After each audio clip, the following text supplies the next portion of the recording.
Hello, and welcome to episode Christmas 3 of the Crate and Crowbar. That's right, we've forgotten what episode number this is, and this setup is so complicated that I can't be bothered to find a computer to check. Well, I was hoping that we would just turn around and be like, oh, hello! Oh, I see, we've missed that. Would you like me to start again? No. Okay. No. It's the 21st?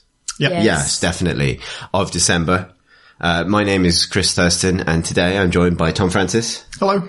And Philippa Waugh. Hello. Tom waved then, which is something you'll have enjoyed if you're watching the YouTube version of this episode, because as we always do at the end of the year, and I say we always do, we've done it 3 times now, we're recording this using a video camera in order to project our images and moving mouths into your eyes. That's a fact I forgot when I came here. Yeah, indeed. We're recording this a little later than expected because we didn't have a camera the first time around. Been on a fun little field trip to my house where I just came from. We're also enjoying some old fashions, which are very strong. These are orange caramel old fashions. What's the recipe, Tom? It's whiskey, orange bitters, and caramel syrup. You can taste all of those ingredients and appreciate all of them. We also have some pralines. Yes, from Valve. There's a Valve. Thanks, pralines. Valve. They're actually from Maison du Chocolat, not Hotel Chocolat. It's from the chocolate house you live in, not the chocolate house you visit for a dirty weekend. They don't have pralines there. Whereas I've staged like a little breakaway fort of alternative beverages and things over here. You would genuinely be rather watching Poirot as well, so that's a perfect mug. For sure. Yeah. You hate pralines, don't you, Pip? Yes. Okay. Happy Christmas. So bear that in mind, Valve, when you send things to your friends. I didn't know that, and I also didn't know they were all pralines, in my defence. So on this episode, also we should apologise for the absence of Tom Senior. He vanished in the time it took for Tom to return to his house to get the microphone. That's not the camera. That's not the case at all. Unfortunately, we couldn't sync up everybody's timelines, which I realised makes it sound like he faded away, like a memory in a Back to the Future photo. None of those things are true. He's just extremely busy. Or an Assassin's Creed Animus type situation. Yes. We didn't do what Tom Senior really would have done, and so therefore we've desynchronized with him. We've desynchronized Tom Senior, but he has sent us his Game of the Year selections and at least one special treat. So you will have the spirit of Senior, in addition to the practical reality of Francis. On this episode, we will be, as ever, discussing our games of 2017. I say as ever, I mean, we've only done it for 2017 once today now, but you know what I mean. Yep. You know what I mean. So we're going to go through games that, meant something to us this year, that we enjoyed the most, and at the end of this episode, we will pick each our Game of the Year for 2017. That'll be a surprise.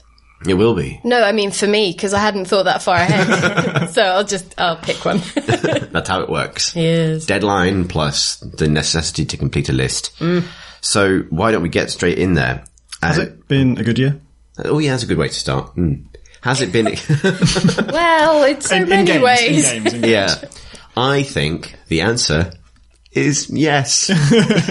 I feel like every year we say, my God, what an amazing, incredible year. And this year, I actually don't feel that way entirely. This is the first year it's been hard for me to pick one that I really thought, yes, absolutely. Like everything that I've loved this year, I've loved with a few caveats at least. I just realised I left something off my list and I've just discreetly added it to the top of my list. So, I don't think it's discreet when you tell everybody. Well, I appreciate that I'd done something purely visual, and I wanted to make sure that people listening to this on their commute or jog had the opportunity to experience me surreptitiously picking up a pencil.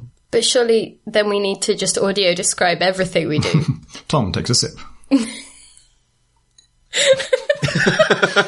It's true, he did.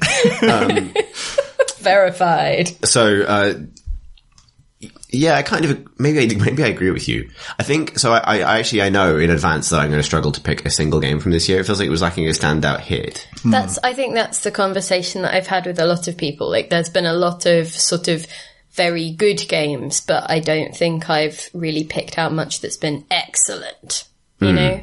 Yeah, I agree.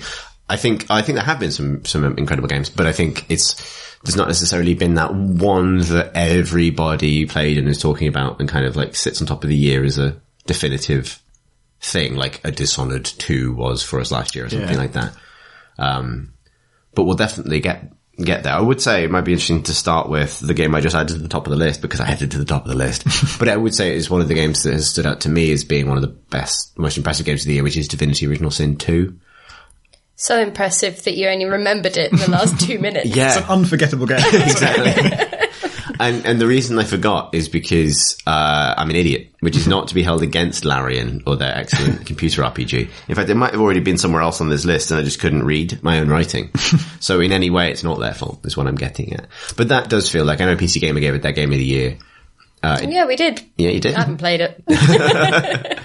But that definitely felt to me like a sort of, oh wow, game's this kind of inventive and funny and kind of, forward-thinking, particularly within the confines of a traditional genre. In this case, the old-school RPG don't come along very often. Like, we talk a lot about sort of games bringing older or experiences that we're nostalgic for back. Like, even immersive sims coming back from their kind of decade hiatus or whatever. And it's nice when those things happen, and then it's better than it was before. Right, I think that was probably why Dishonored and New Deus Ex was such a big deal. It wasn't just, oh, we've got them back. It was, and more stuff is being done with them. Yeah.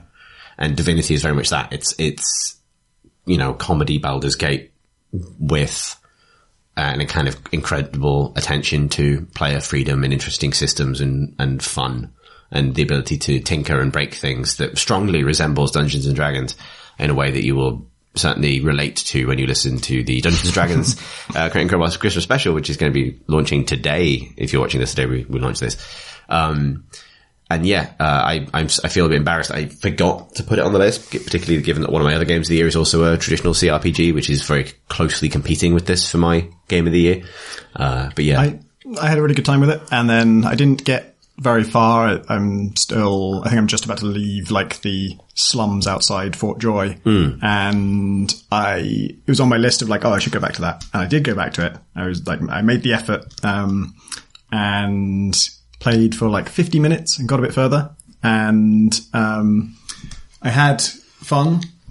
And then at the end of it, I walked into like one of those shrieker things, which just do like lightning attacks you, and like stealth works differently with them, and there's a bunch of rule exceptions, and they're a little bit bullshit. And if you blunder into them and you don't know what you're doing, it's actually, I find it very clunky and difficult. I'm playing on gamepad as well. It's difficult for me to switch to each character individually and tell them all to get out of the way. Like they're all, they're all on different, groupings and stuff. And so I lost nearly everyone to this. And so it was basically game over. Which is fine. And, not a huge deal, except that it hadn't auto-saved at all. Ooh. And I had not quick-saved at all. So I lost literally 50 minutes of play. And now I think I'm probably never going to go back to it because of that. I've got to the end of that first island and I have a terrible big town anxiety now. Which is sort of maybe the opposite of like leaving big town. It's almost as difficult as arriving in big town. Because it's like being told that you're leaving big town forever. It's difficult. Like you kind of really want to make sure. So I've actually gone back to the town to Fort Joy at the start and basically killed almost everybody. Just for the hell of it? Well, no, there is a sort of, I definitely like picked sides in that initial conflict in a way. Well, not killed everybody who's a magister, basically. Right.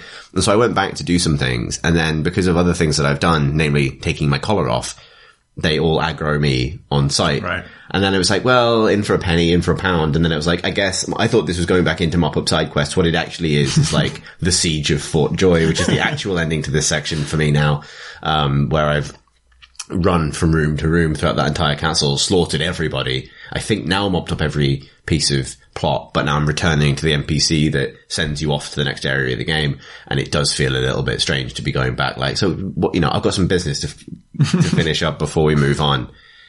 Then spend 3 hours killing everyone in a robe before returning to the next stage of the game. But yeah, I think, that jankiness, that kind of like inability to kind of exactly execute your desires in the situation like that is sort of symptomatic of what's been done to ensure that you have got loads of granular control over what happens.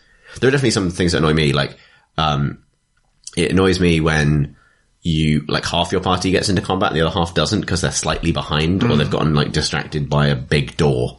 And so you have to then you have to notice that they're not in the initiative order and then click on them and then get them to run to catch up, and then they kind of finally join in. And I had that with an NPC where the NPC wasn't technically in combat, and I don't control him, so I can't make him come into the combat, and he's like supposed to be helping you. It's like a part of a quest where he's fighting alongside you, but he just didn't technically register as being part of the fight, so he never did anything. I feel like these are all compelling reasons why I forgot Divinity in the first place. Pip, may I have the list? Thank you. You've made some additions. No, one addition and one change. Okay. But that's... I actually thought you were crossing games out. No, fuck this. I was going to go through and like take out all the ones that I'm fed up with talking about.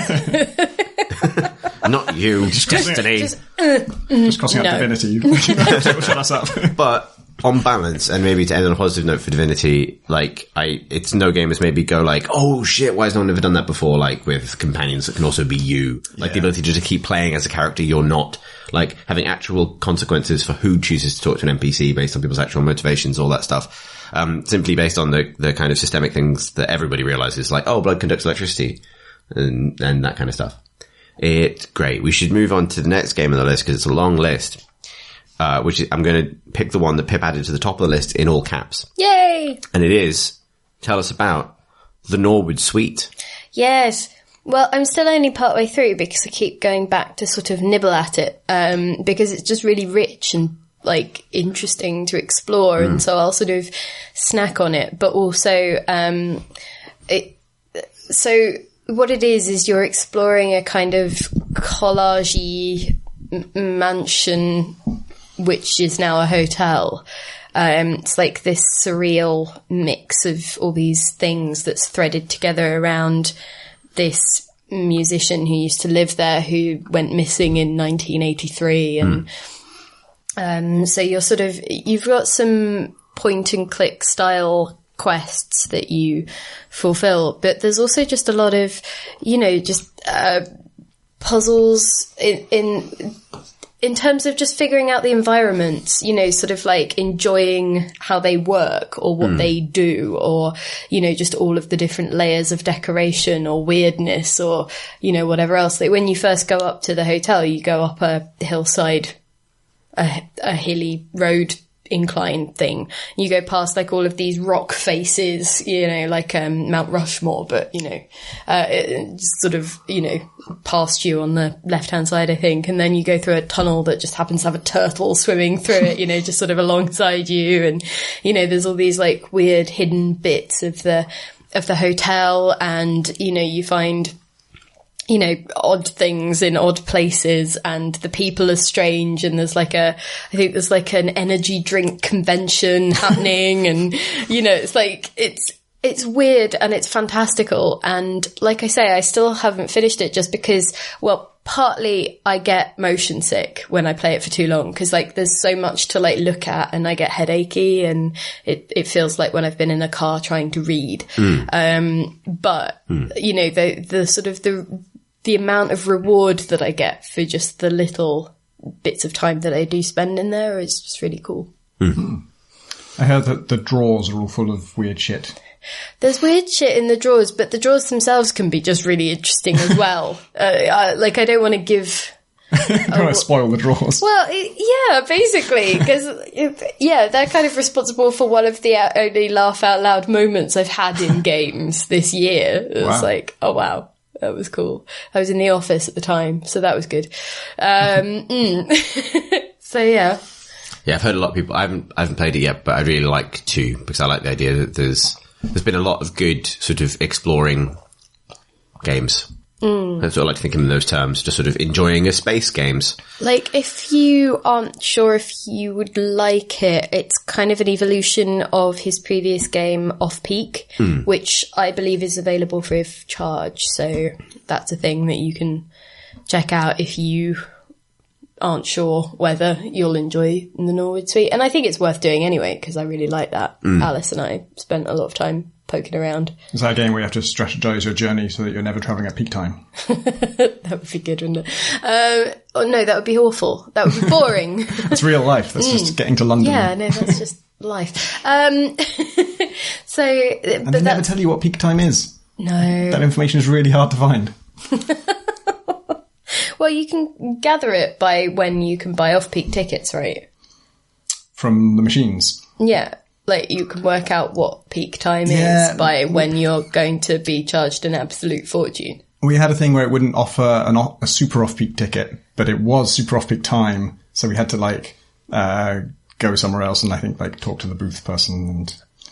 But what is peak time, really? What is off-peak, really? You know, I want to travel, so for me, it's peak.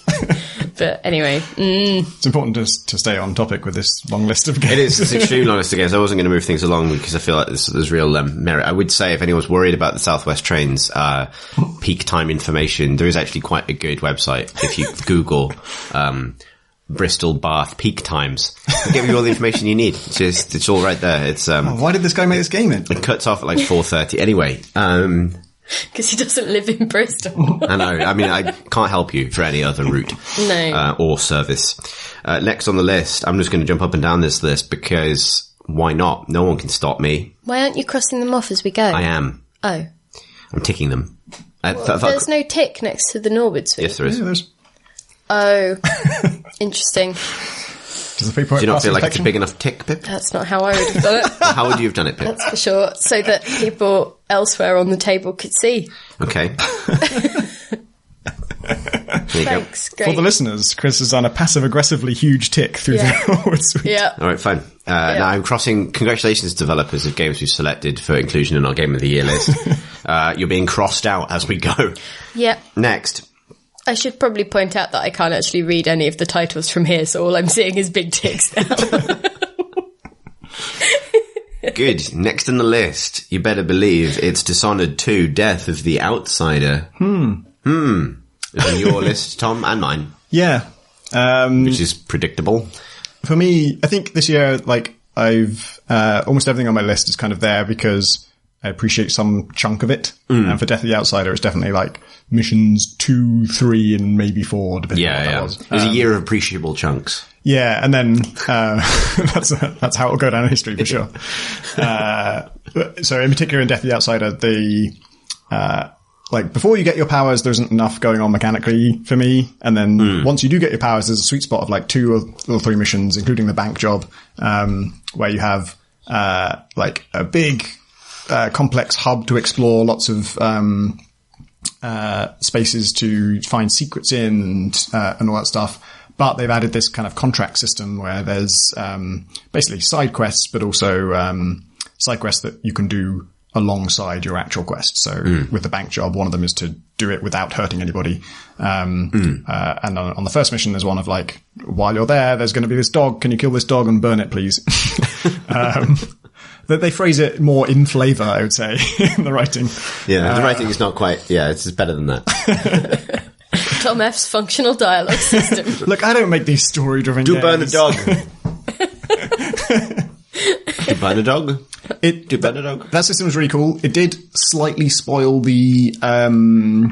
another mission in which the optional objective is to kill everybody because there's also a mechanic where you can steal people's disguises, which is really cool. And I was doing that a lot, but to do that, you need to leave them alive.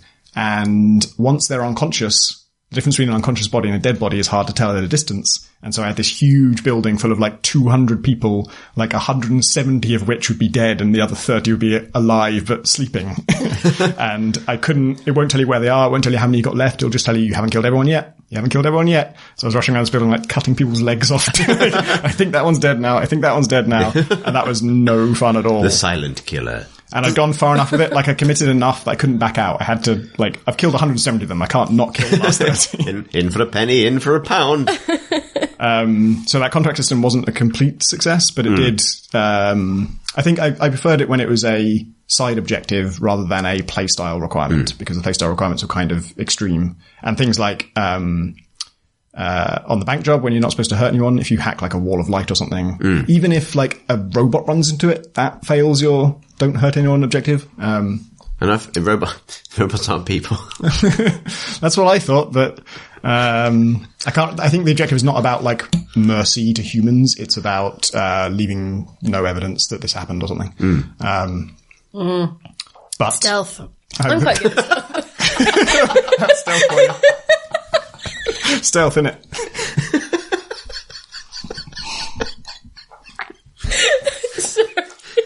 didn't see what Pip did as you were explaining. And you're making some very good points about this on Death of the Outsider. See that praline? Yep. See, it's in half now. You destroyed one of the pralines. Are you examining it? Yeah, I checked it, and then I put it back, and you didn't notice, and then you were talking about stealth. And I was see. like, That's the real stealth. I thought you were just being like an old-timey spy, where in order to tell the story about stealth, you sit back and go, yep, stealth. I know that business. We've all been really there. Pleased. I finally discovered how to stealth. I was watching you the entire time. Did you break it with your hands, or did you cut it with the pencil? With my hands. Okay. That's good. Still praline. Yes, I think for me, like, Death of the Outsider was successful because of, like, I really love the new powers and the new gadgets. Like, and actually, like, I liked almost everything about it, I think, but the opportunity to play with, like, the non-lethal hook mine. Hook mine? Am I right about that? Is it a hook mine? It is a hook mine, right? I just planted hook in a white way. I thought you said hug mine. Hug like, mine. I'm pretty sure it's not hug mine. I can't remember what it is, but But you said it's hug or kill. yeah, usually. Or marry. In the third setting. That's when two people get stuck together forever. Wow. No. So I've completely lost track of what we were talking about because of the praline thing. It's a good expansion to a game. It is good. Standalone. Stealth. It's a good expand alone to a good game alone. Yep. I enjoyed how many problems taking people's faces and walking around created, and I like that they did it anyway. Yeah. I definitely had a good run where, like, I had a rune that replenished my mana if I killed someone whilst in semblance mode. So you disguise as somebody, and then mana only drains when you walk. So you can stay still for as long as you like in disguise, and no guards will attack you. And then when you do move, it depletes your mana. But then as long as you're going to kill someone, you'll replenish it. But killing someone prevents you from taking their disguise, so you can't get a new disguise. So if your disguise is going to be broken or you're going to run out of mana, you need at least one person alive to do that. So Top up the old face counter. Yeah. So that created an interesting minigame. Face steal and then kill them. Yeah. Right, fine. But I don't think you get mana for that. It has to be like I don't think you can just stab the body. Well, there speaks a man who hasn't tried that. Indeed, it's a good suggestion. I stabbed like 170 bodies on that other mission. Yeah, hang on. But I don't think that replenishes your mana. You weren't dressed as any of them, I suppose. I think I was sometimes. That's a big old tick for Dishonored 2 Death of the Outsider. Next on the list, I want to talk about two games at the same time. And this is when my head splits in half to reveal a second set of talking equipment. Mouth. Mouth. This is really strong. I only had half of one. So it didn't even occur to me until I went back through the list of games that actually did come out this year, how much time I spent with both For Honor and Absolver, which I'm going to lump in together as third-person competitive melee action games, each equally lightly doomed despite very good intentions of the year. Over this year? Yeah, it came out in August. Was For Honor this year? Yeah, it came out in February. Interesting. Yeah, the more you know. It's been a long ass year. That's been a long ass year. Other games though? Other games. Just want to check all the credentials of games of the year. I mean, I guess if we really want to get deep into that, then we can go, we're just all the way into the weeds. I would say yes, they are games, because they each have collectable hats. Okay. That's so do cats. That checks out. Cats. What? Oh god. I mean, that's not really a criterion, is it? Because you could just collect hats. You could, yeah. What we're learning, Pip, is that anything is a video game. Carry on. Okay, I will. So yeah, I wanted to give him a mention because I really appreciated that there were two kind of really different kinds of multiplayer games. I really loved both of their combat systems. For Honor suffered for some pretty bad balance issues and bugs and instability and wonky patches. I don't know what I'm talking about. It had some issues retaining its player base, and hopefully people are still playing it. I haven't been back, which is a bad sign. Hi, Chris, the arbiter of Look, taste. I have established over the last couple of weeks that I have medium opinions about most things, and I just wanted to highlight these as kind of like they were okay of the year. That's why I'm doing them both at once, because I didn't want you to drag you through this twice.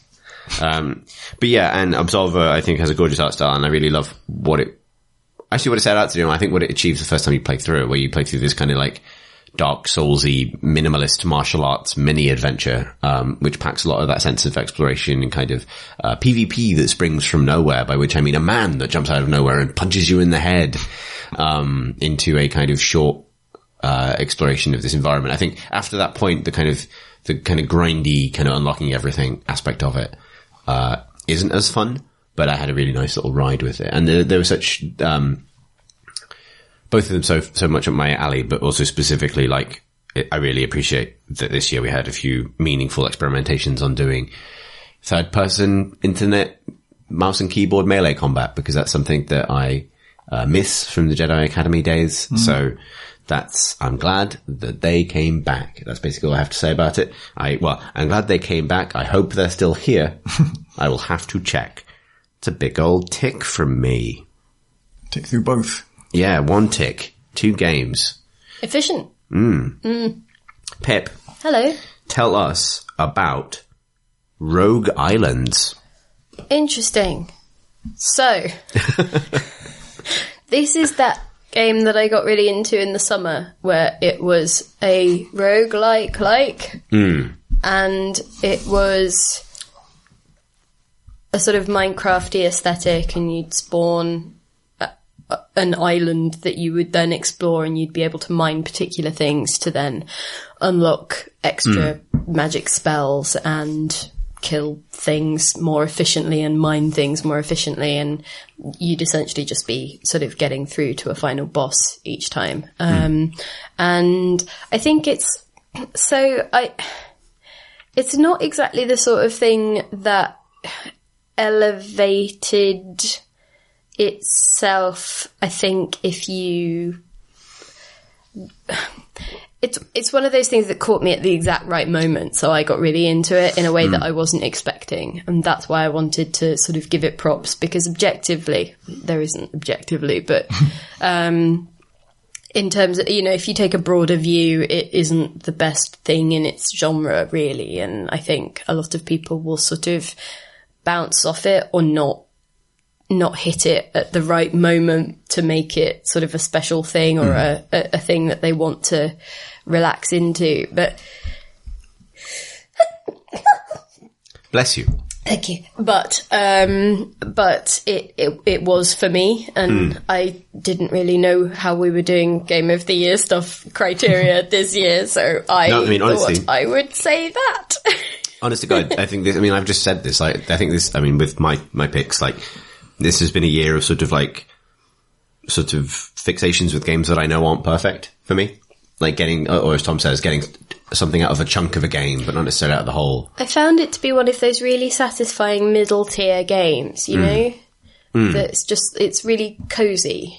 One of them comforting sevens. Yeah, I would say so. And that's not in a dismissive way or a shady way. That's a kind of, I really love stuff like that sometimes, It's what you want.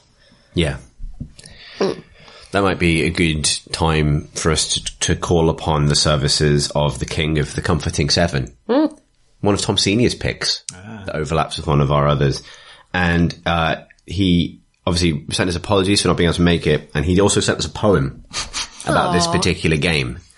So I'm going to read to you a very special Christmas poem about one of Tom Senior's picks, but I think it was also one of yours, Tom Francis. A full Tom convergence on this beautiful Christmas afternoon. We should stress, it's 4 p.m. It's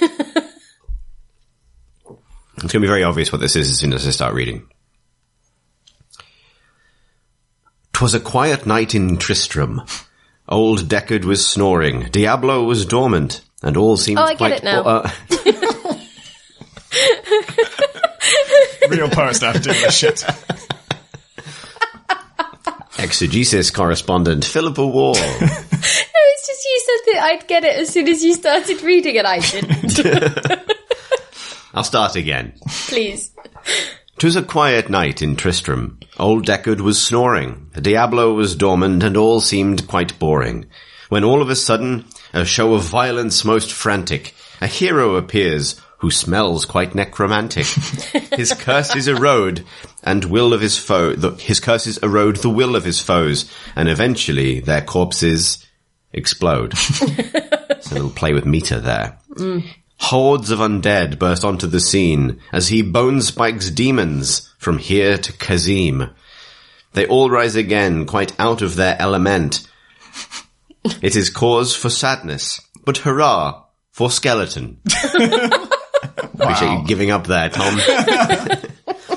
Many of his actions are surely a crime, but he'll steal all of your blood before he does time.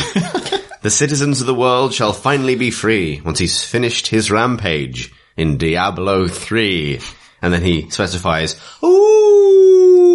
He said werewolf noise. I don't know if a wolf noise. I don't know what werewolf noise is other than like, oi! Woo! A little bit of man, a little bit of wolf.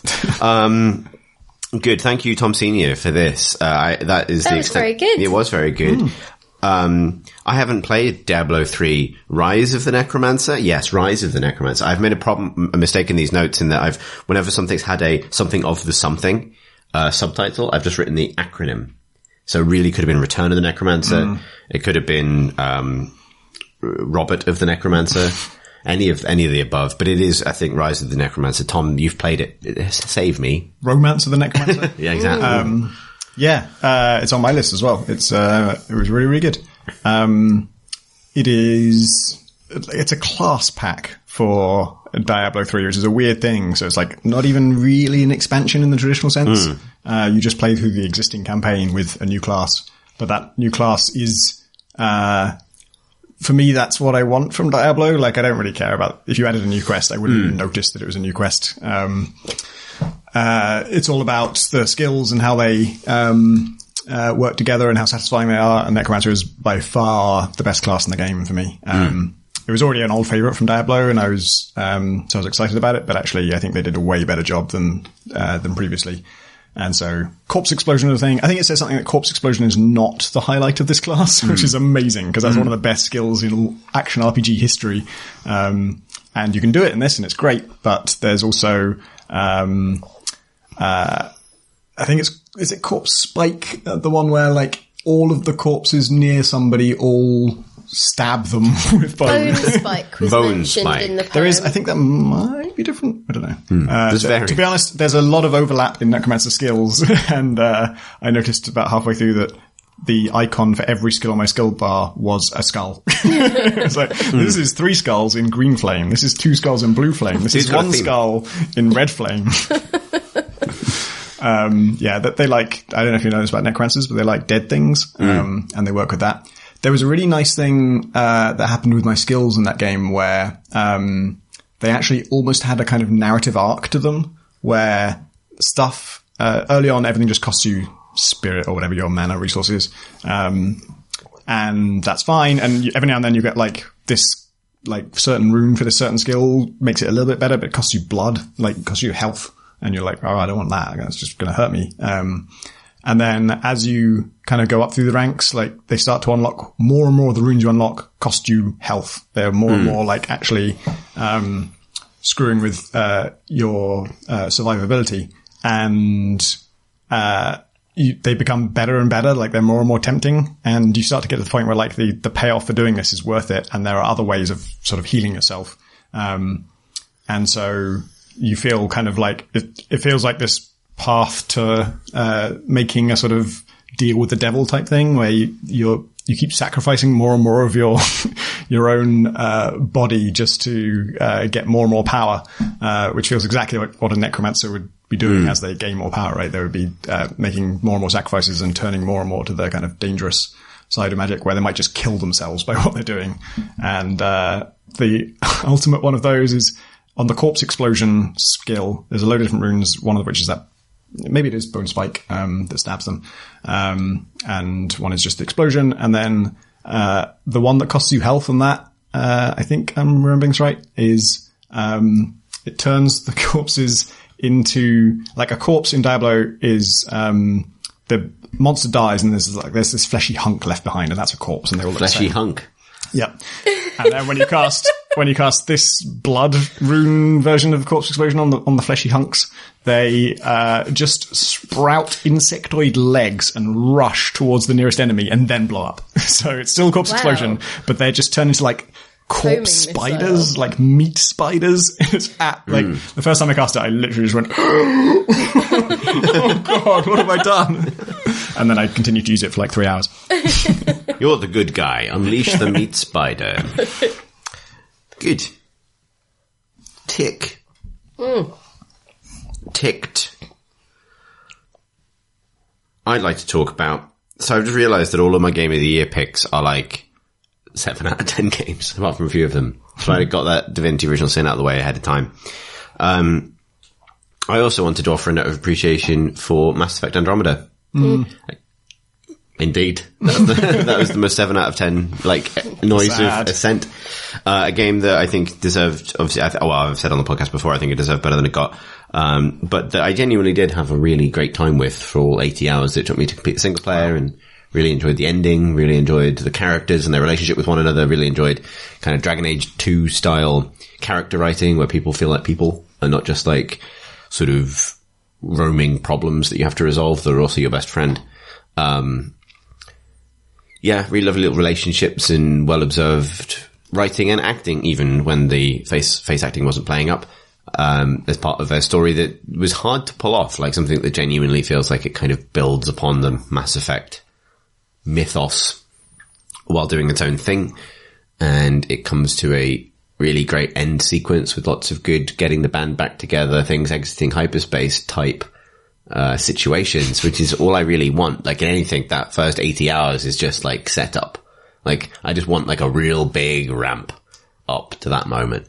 And it does it. And I felt like my choices were meaningful, and it ends on a point where you're like, oh man, this is the start of a new trilogy.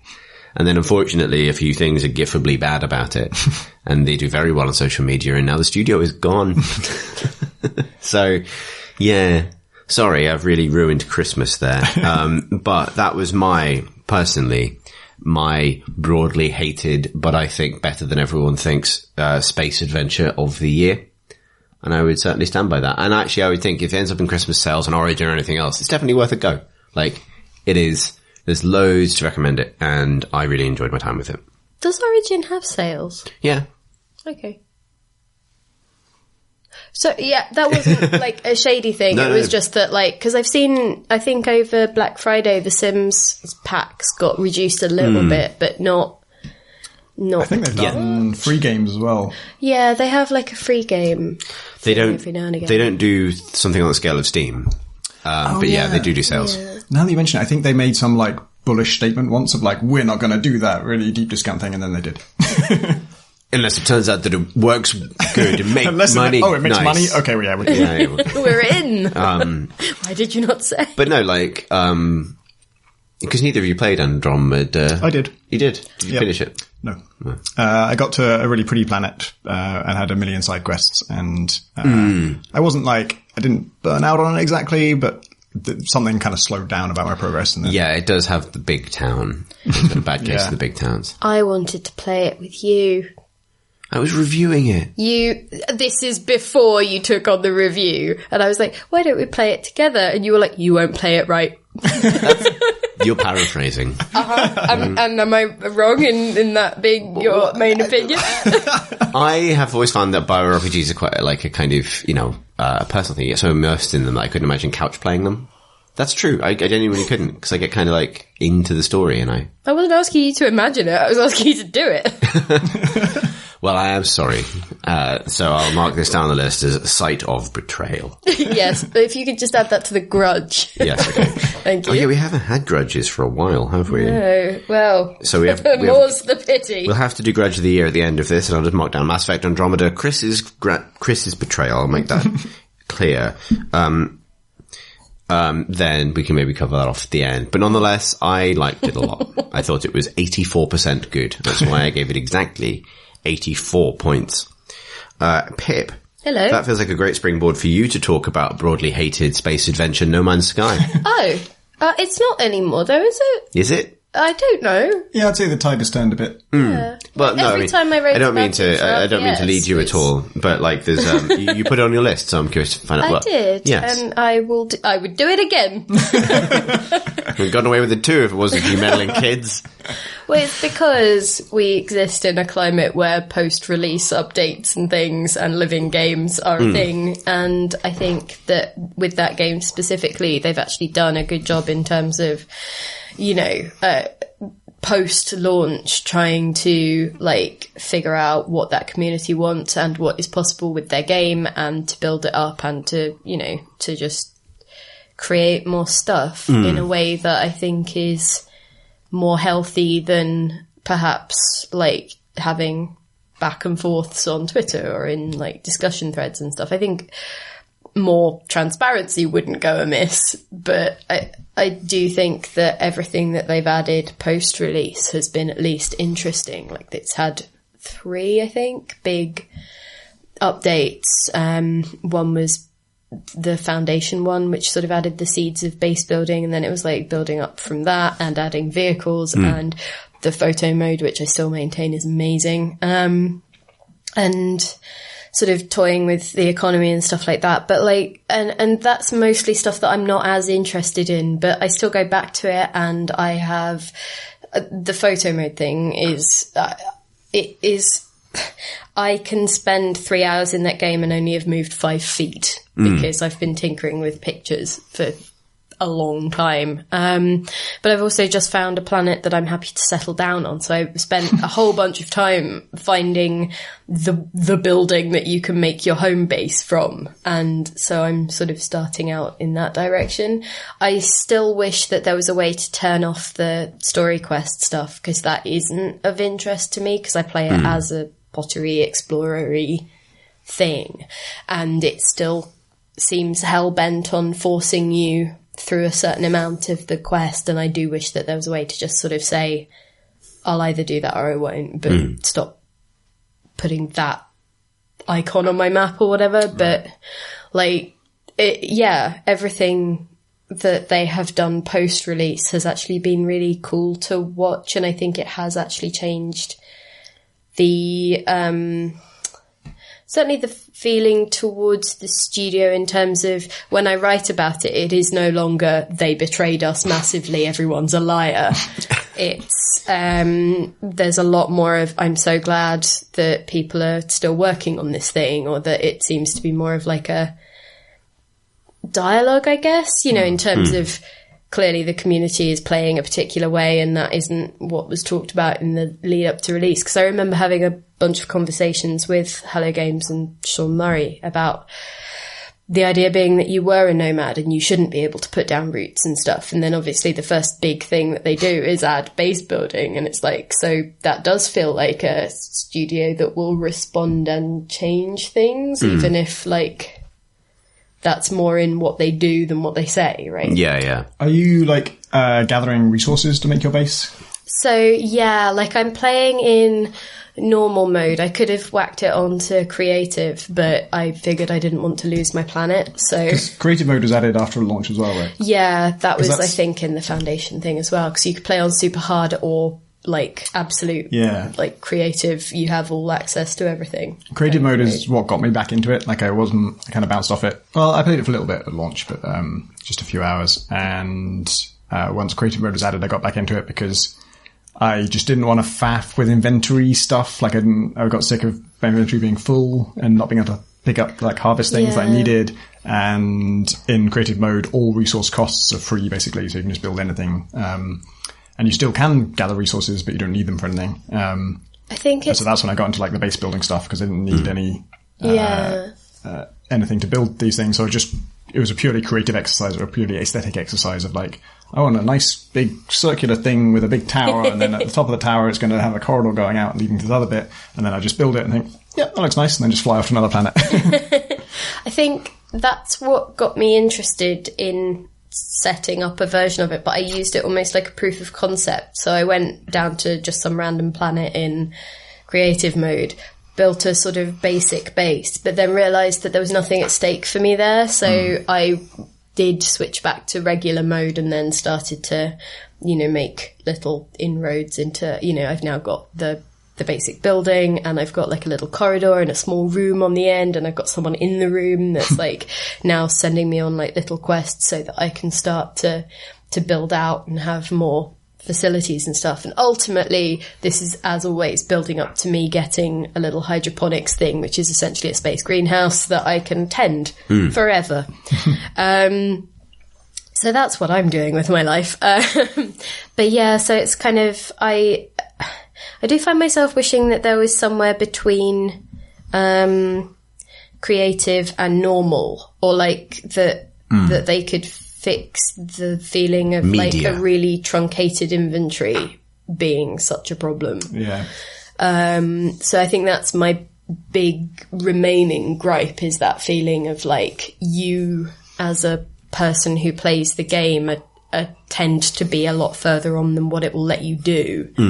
And it hasn't quite worked out how to balance that. I was actually thinking about it this morning, though, when I was playing Animal Crossing, because the thing with Animal Crossing is when you expand your house, you get the expansion and then you pay off the loan for that. So you actually get the payoff immediately, rather than having to save up millions and millions of pounds and then find a spaceship that's like, that you can swap for. So I was actually thinking it would be cool if, you had a way of, buying a spaceship but having like almost a mortgage payment, like car payments. Yeah. And that might actually be good in terms of you feeling like you're making progress, like you've actually got this long-term investment, and that you're able to expand. Before you that's a really good idea, thing. actually, because that is how like they get you. Yeah. Right? And it's like, it means that you're grinding to afford the next cool thing that you get instantly, rather than to afford the thing that you've already grown out of. Yeah, right? exactly. Yeah. They just need space debtors prison. Wow. The Dickensian workhouses of the moon. Exactly. Yes. Good. I think that's a big old tick. Yeah. For No Man's Sky. Mm-hmm. Or is it rapidly becoming Some Man's Sky? Anyway, Not all man's sky. Pardon? Not all man's sky. Yeah, I made that joke so many times, and people are a bit like, this one again. That's always the But he kept at response. it. Yeah, I'm still trying to make it happen. Rule of comedy, just it's not going to be funny. It'll be funny a little bit the first time, a little bit the third time, and then it'll be funny the millionth time. But you just keep trucking until you get to that point. Yeah, You're probably like 17, so you got away. Next on the list is a game that I think was on almost everybody's list, and maybe the only one that was on almost everybody's list. I think it wasn't on yours, Pip, but I think it could have been. It's What Remains of Edith that Finch. was on my list. You just didn't write it down because this man. Yes, no, that's true. No, the reason I didn't write it down is because it was already on Three both our lists. letters. I mean, come on. This man, Sam. Matt. Matt. You could just always say Tom and you've got a reasonable chance of being right. That's very that's true. In that case, it is the only game that was on all four of our lists this year. I think, does that make it our game of the year by default? No, because there's space for a kind of contrary disaster to occur before we get to the end of this recording. We also don't really we never have an overall one, right? We just have our individual ones. Yeah, we pick individual ones. We could all pick the same one, but yeah, no. Anyway, we were making too much of this. We're usually too drunk at the end of it to know whether we've nominated a game of the year, though. That's true. Well, anyway, so maybe during this point of relative sobriety, we should Finch, say, hey? Yeah, Edith Finch. So a very impressive computer game. I thought. That's what the critics are saying at the time. I was really hoping to spring off into something there, but God knows. So I loved Edith Finch because it sort of plays with it's sort of interesting to find a exploration game, or I hate the word walking simulator, but a kind of explore a space and be told a story type game where you're constantly being asked to do different things kind of meaningfully. Like, not to say that mechanical variety is the goal or the challenge is the goal, but you're always kind of being asked to interact with it in a slightly different way, and that makes it continually kind of engaging in a way that not every game like this manages. Like, I know that towards the end of Everybody's Gone to the Rapture, I was very bored of walking and listening to a sphere. despite how much I was enjoying the story and the environment and everything else, like just the simple, repetitive nature of the mechanics had gotten to, whereas Edith Finch, as it progresses, is continually surprising, which is very hard for a game like this with its, with any game with stripped back ambitions in terms of challenge to do. Yeah. It's like, it's completely focused on the story and isn't interested in challenge, but it still goes to town on mechanics. It will still be like, before this story, we want you to transform into this, or the whole world is going to change into this, or we're going to change reality to work this way, and you're going to play with that, and you don't have to be good at it or overcome any particular difficulty, but the world will work that way, and you can play around with it, and it will feed into the story in some way. And it's like, narrative games don't usually do that, and maybe some of them, that's a very intentional choice, but I think probably a lot of them looking at Edith Finch is like, well, yeah, if we had like the time to do that, of course we would. Like, we'd love to have a completely new mode of interaction for every story we ever told. But like, how the hell do you do that? How do you like make this, a game? Apparently. I think it's more impressive that they made it feel like they were all part of the same thing. Because I think that you can definitely put together, a showcase of stuff.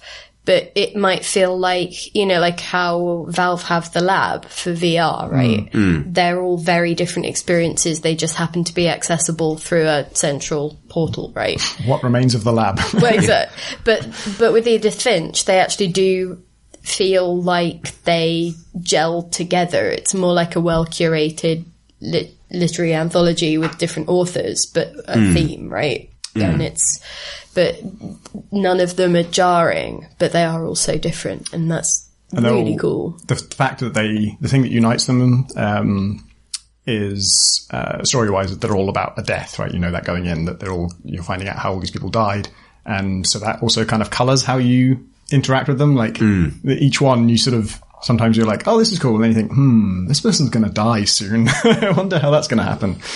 And you kind of, it's actually pretty obvious in most of them that, kind of right from the start, oh shit, this is going to go badly for this person. Yeah, and it's capable of presenting mortality in a way that's not just sad. It's often sort of funny or kind of silly, or like, it's very human, I think, because there's a lot of different kind of, even when there's a deeply tragic aspect to what you're doing, there's always a lot of humor or kind of heart to certain moments. Some of them are flat out sad, but some of them are kind of sort of silly or exultant, and therefore the resulting tragedy is more so, or it's got a lot of range. It's got a very weird tone because it is it's serious enough and takes itself seriously enough to be tragic and extremely sad. And some quite young people die in this game, which is pretty upsetting. And then sometimes it's a little bit slapstick that someone's going to die, and there was actually one that didn't quite work for me, that kind of, didn't hit home.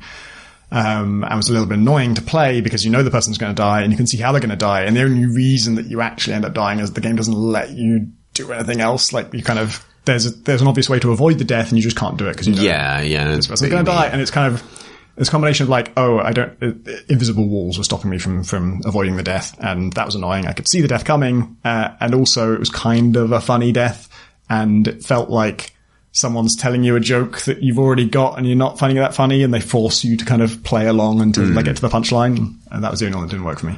I think I've always been interested in people saying that they found it sad, because I never got that. It felt a lot like, those sort of early 20th century novels where everyone sort of basically has emotions at arm's length, very sort of 20s kind of, oh, well, darling, no. Yeah. Terribly sorry, Sebastian, you've fallen in front of a train. But basically. And it never felt to me like it was mawkish. Like, some of them felt deliberately almost gothic or something, but it wasn't, it didn't feel sentimental particularly, or not in a way that ever affected me. Like, some of them felt like they were designed in a very particular way, but, I never sort of thought, oh, that's really sad. It was always just like, that was interesting, or that was weird, or that was cool. Yeah, it's interesting because some of the deaths are sort of just silly deaths. It's just like, it's kind of bizarre and comic that someone would die that way. And then, even though, in some ways, like the first one you play as, I don't want to spoil anything, but the very first one, is one of the most exotic and diverse things you play, and is very just all over the place and wild and fun to play. But you're seeing it through the victim's eyes, and what's really happening is really just grim and tragic and nasty. But you don't feel that because you're kind of in her world, and she's kind of having fun for most of it. She's having like a crazy experience, but a very exciting and wild one. Yeah, this is sort of like I don't know the best way to describe it. It's kind of like a kind of Wes Anderson kind of tonal neutrality. Thinking. Like it's almost like the Tenenbaums. Yeah, it's like that, or like that sort of ability to, you know, in a Wes Anderson movie, to shoot something in a distance, so that you sort of see everything looks like toys, everything looks like sort of models teetering across. You know, the people look like they're not real. Well, also it has that fantastical setting. You know, the actual house itself is, you know, it's a dream house, right? Yeah. And so it makes sense with regards to the story, but it's clearly not a real place. It's clearly not a real house. It is an odd anthology, right? Yeah, and it sort of straddles that line between. And the books are all wrong. The books are all wrong. If you look at the shelves and things, you just see the same book over and over. You know, it's things like that. Like, that's the one thing that, well, there are a couple of things, but that thing, it always pulls me out of stuff, is if someone's used, you know, stock books that you find repeating. It's like, why does this person own 5,000 copies of Alice in Wonderland? That's weird. Like, you know, that's the weirdness that I'm going to draw a line at, apparently. Yeah, but it was genuinely like a real surprise. Yeah. A treat. A highly lethal, quite sad treat. And that whole, again, we won't spoil anything, but the whole fish cannery sequence was amazing. Yeah. Yeah, certainly the fish cannery sequence of the year. Amongst them, yeah. You know, way up there. Like only really competing with, I guess, Total Warhammer 2 for me, in terms of the best canneries. Big old tick for what remains of Edith Finch. Let's talk about Prey. Yeah. Next on the list. Prey was good, wasn't it? Do you remember when we recorded a 2.5 hour podcast about how we felt about Prey? Yep. One of only 2 times we've done that? Yep. Well, that's the thing we roll out for Arcane. Yeah. And that's probably not a coincidence, because their games are just, well, they're right up my alley mechanically, and then also, and they're right up my alley. Literally. No, if you like. They're also just really rich and beautifully fleshed out on loads of different spectrums, including narrative and world and everything. And I think for me, Prey is the first like 10 to 15 hours, which is a long time. I was just completely 100% enraptured with it. Just absolutely loved it. I was immersed, and I had problems later on, but the thing that kind of sticks with me now about it is, even amongst immersive sims, which is like my favorite genre, and all the brilliant games made in that, this is still maybe the best completely realized world, where just everywhere you can go and Prey is somewhere your character will be able to go, and it makes sense that this is the totality of the space. It's all fleshed out, it's all there. You can find every person who is on this crew. It just feels like the high point of kind of authentic worlds, like worlds where someone's really thought it through and all of it makes sense and everything that should be there is there, and it's all open to you as a player. You can go anywhere, you can find anyone, you can probably read about their lives and how they died, and yeah, so like just to put specifics on it, every crew member is listed in the computer database, and not only are they listed there, but you can then click on them and be given their tracker signal so that you can then go and find their actual body on the ship, which is crazy because there are like 300 of them or something. Yeah. I think I'm thinking about this after the fact, because I haven't gone back to Prey, which I thought I would after we all finished it. And I keep meaning to, and I haven't. But I think the reason I haven't is because that first playthrough, while I enjoyed it, also exposed some of its mechanical deficiencies. This is the reason it feels like the kind of game that is within striking distance of really clear game of the year if it didn't have some of the problems that it has. And those problems include like I was about to call it the nemesis, the nightmare, the monster that hunts you during the second half of the game, as we discussed in the spoiler pod. It's a brilliant idea to kind of like, once you've created that wonderful internally consistent space environment, having a monster that can also intelligently patrol it in pursuit of you is a great idea. Like, Alien Isolation is a brilliant game, purely based on the basis of that mechanic. Combining that with a kind of immersive sim-style, fully simulated space is potentially amazing, but that system doesn't really work. The monster is not very well conceived. It's too big. For one thing. You can just wait it out, and you're sort of encouraged to do that in some ways, which was really dull to me. Yeah, exactly. Okay, I can do that. I'm just going to sit here for 5 minutes. The cupboard alert has gone off. Get to a cupboard. And so with those things in mind, and also with the fact that, obviously we're not going to try and spoil any of these games on this podcast, because this is an opportunity for people to go back over the break and play things they missed. But there are things about the way Prey wraps up its plot that discouraged me from replaying it. Yeah. And I think that was an actual, like, it's a clever story, in some ways, but actually, because the game sort of sits at this midpoint between System Shock and BioShock, between a sort of exploration game and a pure, and a horror game and all these other things. And actually, I would love the version of that with a much less character-led plot, where you're just a sort of random nobody on this space station kind of picking your way through it, experiencing the story from lots of different angles, where it didn't concern itself with having a tie a bow on it resolution in the same way, because I did find that it sort of underran itself right towards the end. Yeah. And those are the memories that I've taken away from it, strangely, despite the many hours I spent with it, enjoying it, and discovering it for the first time, I think is great. But I feel like, strangely, because I think whoever was writing it and working on it and kind of putting it together had the ambition that they could land this thing, right? Like, they could not only give you this experience of sort of complete freedom within this space, but that they could pull all those threads back together again for an ending that had meaning.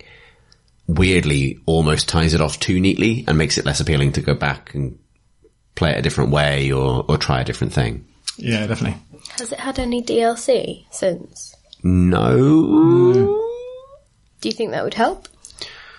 Again, not really, because of the way it ends. And I don't want to say the way it ends, but like, fine. it's like, it's literally, there's a certain amount of like, oh, well, okay, to the way it ends, that means that I don't feel compelled to. Whereas, for example, with Death of the Outsider for Dishonored, simply the addition of new powers is enough reason to go back and tinker in that space.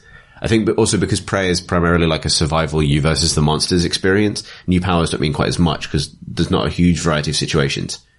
The variety of situations tends to be like, oh, there are monsters, there are a certain amount of sentry guns. You can get new powers and new gadgets, but it's not like a new city district in Dishonored that works in a specific way where you can break it open in a particular way, because, you know, in Prey, there's no real distinction between like lethal, non-lethal playstyles or that kind of thing, because of course you're going to blat the little ghost spider creatures, because why not? Honestly, it's ethically fine. It is ethically fine to. You can always beat a shadow spider with a wrench. That's always fine. I think Kant said that.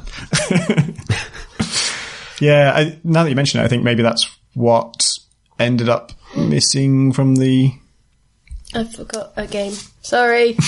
From the combat, was if it had some versus human stuff, that would have added a lot. There isn't, I mean, obviously it needs to be justified by the narrative and stuff, and it isn't in the current context.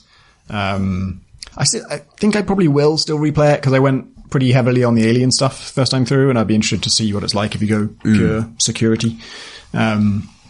And yeah, for most of the game, it's so much like System Shock 2, and that's one of my favorite games ever. And it's been followed up by things like BioShock, but not really in the same way. And I remember thinking actually about BioShock, because much as I loved it, that the thing I really missed from System Shock 2 is that sense of like, I'm on a spaceship and I can get to all of the spaceship, and it's all just here. And so just that kind of verisimilitude between the actual game space and the space it's supposed to be representing. The space. Yeah, the space. The space and the space were very close to each other. And Prey absolutely just finishes that sentence. It's like, okay, yeah, that System Shock 2 was hinting at this, and now we're just going to do it. Here is the whole spaceship. Yeah, it achieves prime coherence between space and space. Yep. And that in conclusion is why it's good. And also, yeah, I think maybe the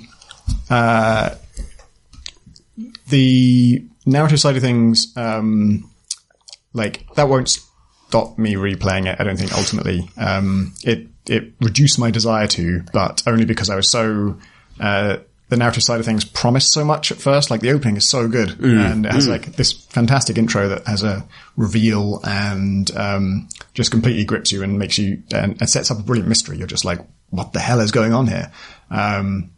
And I think it actually does make good on that sort of, during the game. And then at the end also just does something else, which is a step too far, I think. Well, I think it works. I think it works as a story. I think it's just that strangely a game like that doesn't need such a neat resolution because it's messy. Like your progress through it is messy, so the resolution doesn't need to close everything off because I don't think as a player you go with the expectation that your all of your actions are going to be fully accounted for, and doing that is necessarily reductive. It's like almost like it's a clever solution to something that wasn't actually a problem. I don't know. I had a different turning point in the game where the combat got harder and just more messy. I think my ultimate problem with the combat was just that I was unable to do it with any finesse. It was always just like, I just about got through that and I got hit a bunch of times and I did it as best I can. I don't know how I could have done it better. I don't know what the good version of this looks like. And that's, it kind of suits like a survival horror thing, but it didn't with this length of game and all the abilities that you're sort of getting excited about. I think I wanted like a degree of mastery or elegance to actually fighting these things. I never got that. But one thing it did do was that because of just the way the balance of my game ended up going, I had this huge resource glut for most of the game. And then about 2/3 of the way through, the difficulty just kind of hit some kind of tipping point where I was consuming medkits faster than I was finding them. And so for the last third, I just burnt through this stockpile. I had like 72 hypos and 48 medkits or something, like ridiculous stockpile where usually when you're getting that, you're thinking, obviously I'm never going to use all of these because, the fact that I've got so many is telling me the game is easier than I need it to be.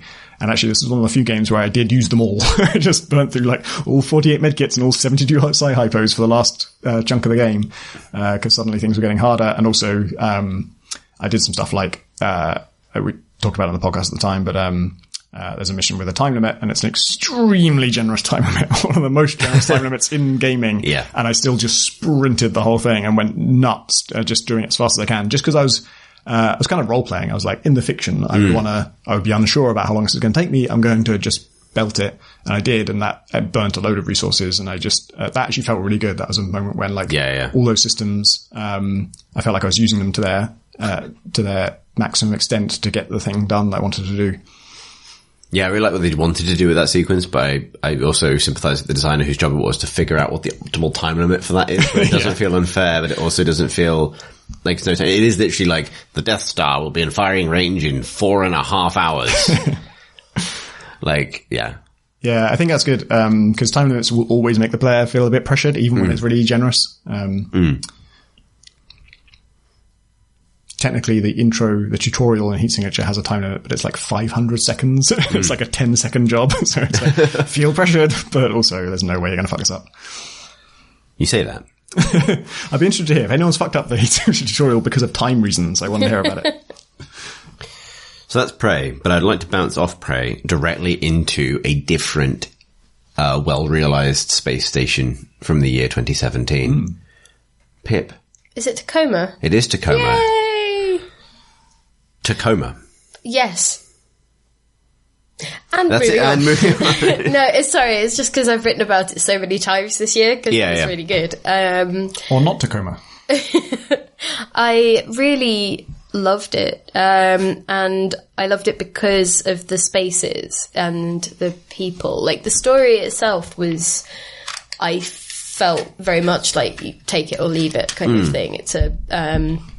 It's fairly by the numbers sci-fi, I would say, but the way that it describes its people through objects and through like interactions and stuff like that, it's just really charming and human and lovely, and you sort of get the answers to questions, in other people's rooms, if you see what I mean. Like to take one example, there's you go into someone's room fairly early on and you see that they have an orchid, if you're digging around, and it's like, oh, that's that's quite nice. But I think there's a message that accompanies it that implies that it's from another member of crew, but then later on you find the email that went out to all of the crew saying, hey, I've got some spare orchids from the botanist guy, and it's like, and that person was the only person who took him up on the offer, and it's just like, oh, that's quite, you know, and it sort of delineates a particular relationship that they had, both personal and professional, and it's, you know, like there's so many little touches like that layer up into what feel so much closer to actual humans than games usually manage. And I remember I read somebody had like a self-help book on there. I can't remember, on their desk or on their thing, and I read some of the things it's telling him to say, and then later on you read an email from him where he's used one of those phrases. It's kind of, essentially it's like how to bounce for beginners, or like for, you know, if you're sort of socially anxious, like here's how you can, and like he sort of puts one of those phrases in to, like, I think it's Mon Capitan or something, and it's like, you know, you see him use it like later on, and it's just all of those touches of like, oh, okay, that's really cool, and the objects kind of tell stories, and yeah, I really love that side of it, and it's like sort of where Edith Finch is weakest, Tacoma is strongest, so I kind of like having them as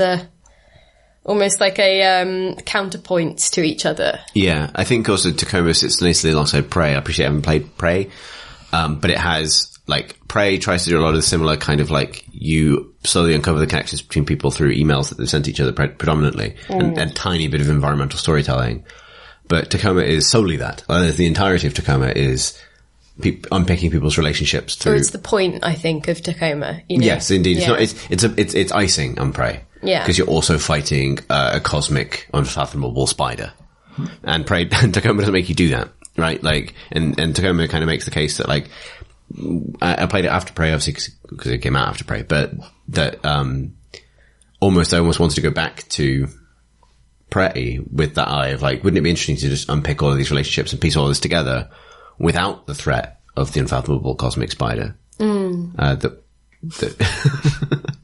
Sure. And Tacoma, like, I really like it, just a sort of well observed, really nicely kind of designed character pieces, right? Like each of those scenes is really lovely, and the people as well staged, like, the characters well conceived. Yeah, their silhouettes are real human silhouettes, right? And they, you know, it feels like these are actual sort of bodies, you know. And it did successfully for me capture the one of the cool things about immersive theatre thing like Sleep No More, where because you're following these people as holograms walking around the space, and you can scrub back and forth through these recordings, quite often, and more as you go through it, you see a conversation between multiple people, and then you'll follow some of them often to their own little private conversation, and then you'll rewind and go back and see where the other people from that conversation went. And then sometimes it's kind of the other way around, where you follow people individually, or in fact you're watching conversation and at the end of it people just go their own ways and don't do anything. But then you notice, well, those people came from that room. What were they doing before this conversation? Let's go over and look at that.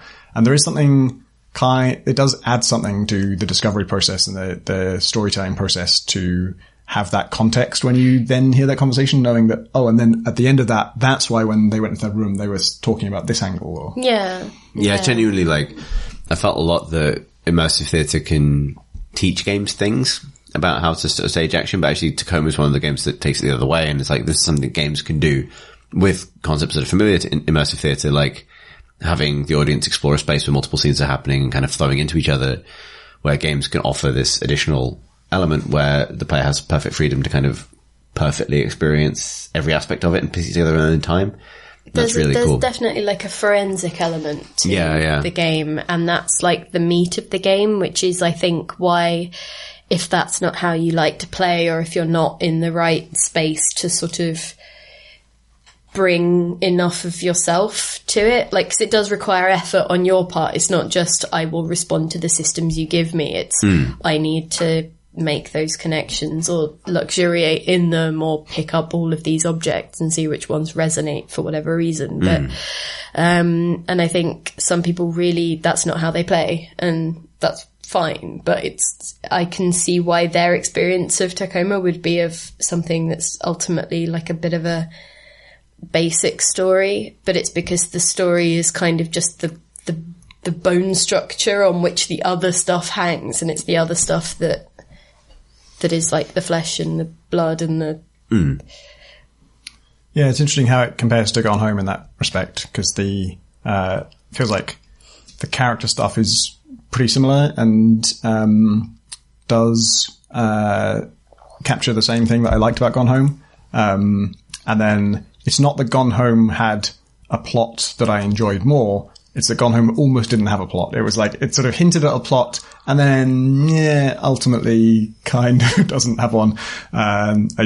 Staying away even from spoiling the end of Gone Home, but it has a main storyline, I would say. Yeah, I guess, I'm talking about like the sort of, what Tacoma has that Gone Home doesn't is a thing I didn't really want or need, which is this big stakes plot, this kind of like a grand scale plot. And that part of it didn't work as well for me. And I also didn't really need it to be there. It could have just... I think something for me was that, so the way that I differentiate the two games is that Gone Home is more like looking through someone's scrapbook or like a box of memories, right? Whereas Tacoma is more like interactive theatre. So it's, But there are always issues with stakes in interactive theatre where you can't convince people, you know what I mean? Like there's a certain point where it becomes unconvincing if things become too real, whereas the more kind of, not actually if they become too unreal, whereas if the more kind of just sort of personality led and kind of simple it is, the more effective it is, which is something Gone Home did well, I think. Yeah. But to be fair, I think I'm the sort of person that would be fine just exploring those spaces without the additional sort of what happened to everyone layer, which is the similar question to your answering in Gone Home, but I wonder, just in a different method. If you did something set aboard a space station where it was just all about personal drama and there was no grander plot, I wonder if that would feel weird, if people would be like, oh, why didn't they explode? Why wasn't there a space emergency? Where was the cosmic spider?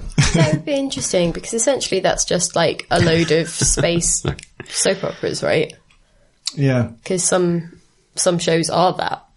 And they maybe have Monster of the Week stuff, but you know, like... Where is the man? Where is the cosmic spider? Where is the hoarder of wealth? They're in Hellblade. That's the closest thing to a segue as I will do. And if anyone gets that segue, then fucking, I don't know. Tom is shaking his head. So, I wanted actually to bounce off from the immersive theatre point, from Tacoma to Hellblade, because I talked about this by myself last week. Sorry. Praline. Yep. There's all like chunks of nut in this one. They're delicious, Pip. Sorry. I love praline. They're so good. They're like the best chocolate, I would say. Is it though, praline?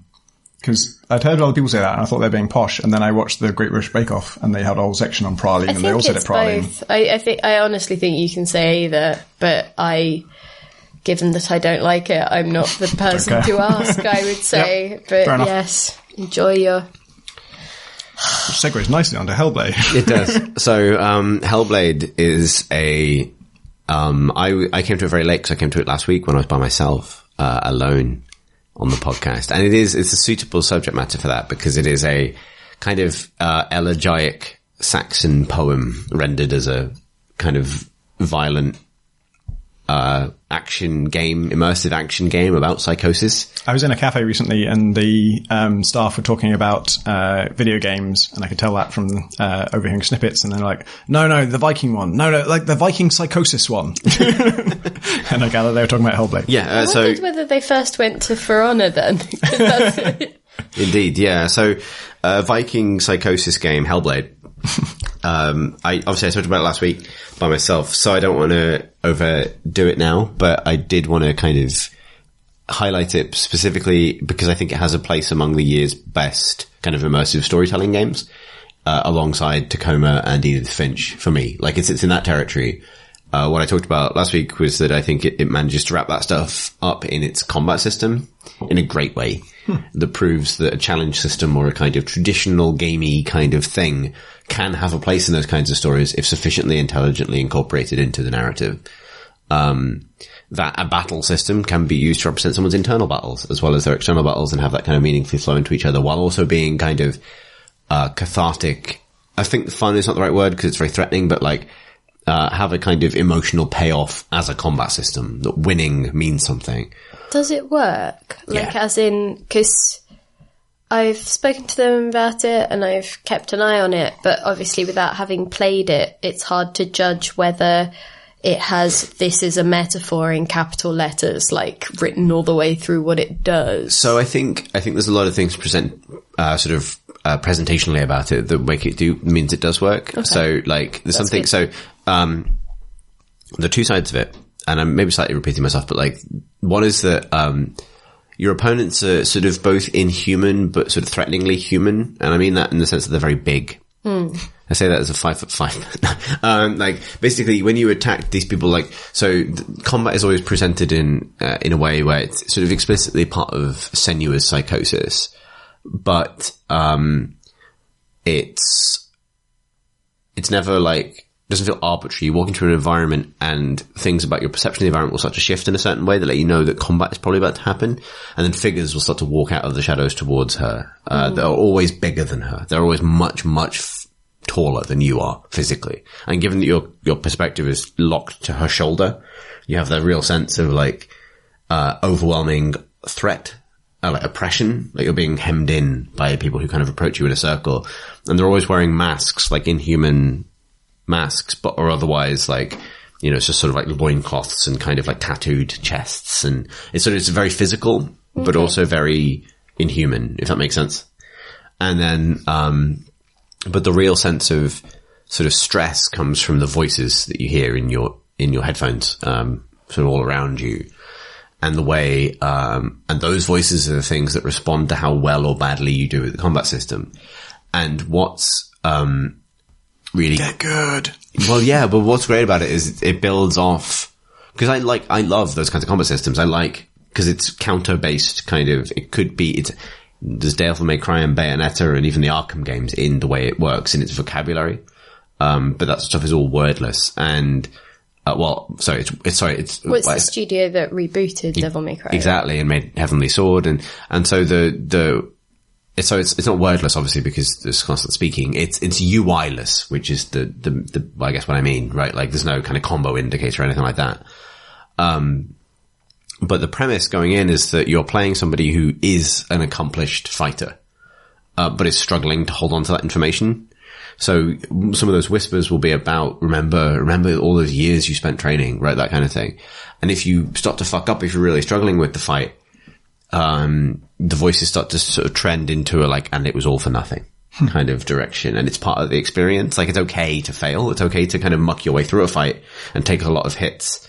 It plays with its fail states in really interesting ways. But it's also, if you do well, like if you have one of those things, like I said this last week, but like if you are on it and if you are kind of nailing your counters and your dodges and your attacks, then you as the player are kind of occupying a state of clarity and clear thinking that is the things that the character in the game who is suffering from psychosis is aspiring to, right? The ability just to think straight. And so the combat system becomes a way of simulating what it's like to struggle to think straight, because you're surrounded by distractions and your goal is to just enter the right inputs at the right time. And so that means when things start to go well and the voices pick up and they have more confidence, and because they are the voices in Senua's head explicitly, like, you know, and they start to say like, she can do it. You know, she's remembering, she can do this. Then it actually feels amazing. Like, not in the way that getting that kind of big score in Devil May Cry feels great, but in a way that's like, I'm helping her, weirdly. Like, I, the player, by doing this combat right, rather than having it be a complete trial, have somehow helped. It's really successful, I think. And actually, like, I only played it last week, but like, has really, like, shot up to the top of my list of games of this year, for that reason. Really loved it. And there's, and yeah, it's so kind of creative with how it incorporates both Celtic and Viking and Norse myth into its kind of world building. Because you're explicitly not a Viking, you're a Celt walking into Viking hell. So you're an outsider in someone else's mythology, and it's alien and strange to you and kind of, threatening. And it's it is a horror game, right? It's not a pleasant experience, but it's also kind of it's so mature in its presentation, and actually the use of things like voices and sort of implied body horror without being ever confronted with explicit gore really do remind me of immersive theatre in some really interesting ways. yeah, it's great. Hellblade is really, really good, and actually genuinely a contender for my game of the year, I think. So obviously it's a depressing spring off Tacoma, but like in terms of, I mean, my experience of immersive theatre is it's predominantly whispering and stamping. So it really does nail both of those aspects of this part of the medium. Cool. Let's bounce off Hellblade all the way to Slime Rancher. I want to do the biggest 180 we can do. I know Slime Rancher has been one of your games of the year, Pip. If not, yeah, I keep going back to it. It's the thing is, I think I've achieved everything that I can realistically do. Like, I haven't 100%ed it, but I rarely do with games. But I've got a fully functioning, ridiculously huge ranch, and so I'm only really going back to it at the moment because there's like a Christmas event on. So I'm collecting little slime themed baubles to stick on a tree in the entrance to my ranch. But it's just so joyful and lovely. It's like if you were farming Loco Roco, like you just make these little pens and you fill them up with, these little joyful, ridiculous, bouncy balls that just want to tit about, really. And it's just great. What do you feed a slime? So you feed them particular fruits and vegetables and meats and things. So are they real world fruits, vegetables and meats? So they'll have some are. So you'll have different types of chicken and things that you can breed, and the ones that eat meat can eat those, obviously. And do you see it inside them because they're translucent? No. This is important. No, you don't. It's going to be Game of the Year material. I can't wait to see the chicken inside the slime.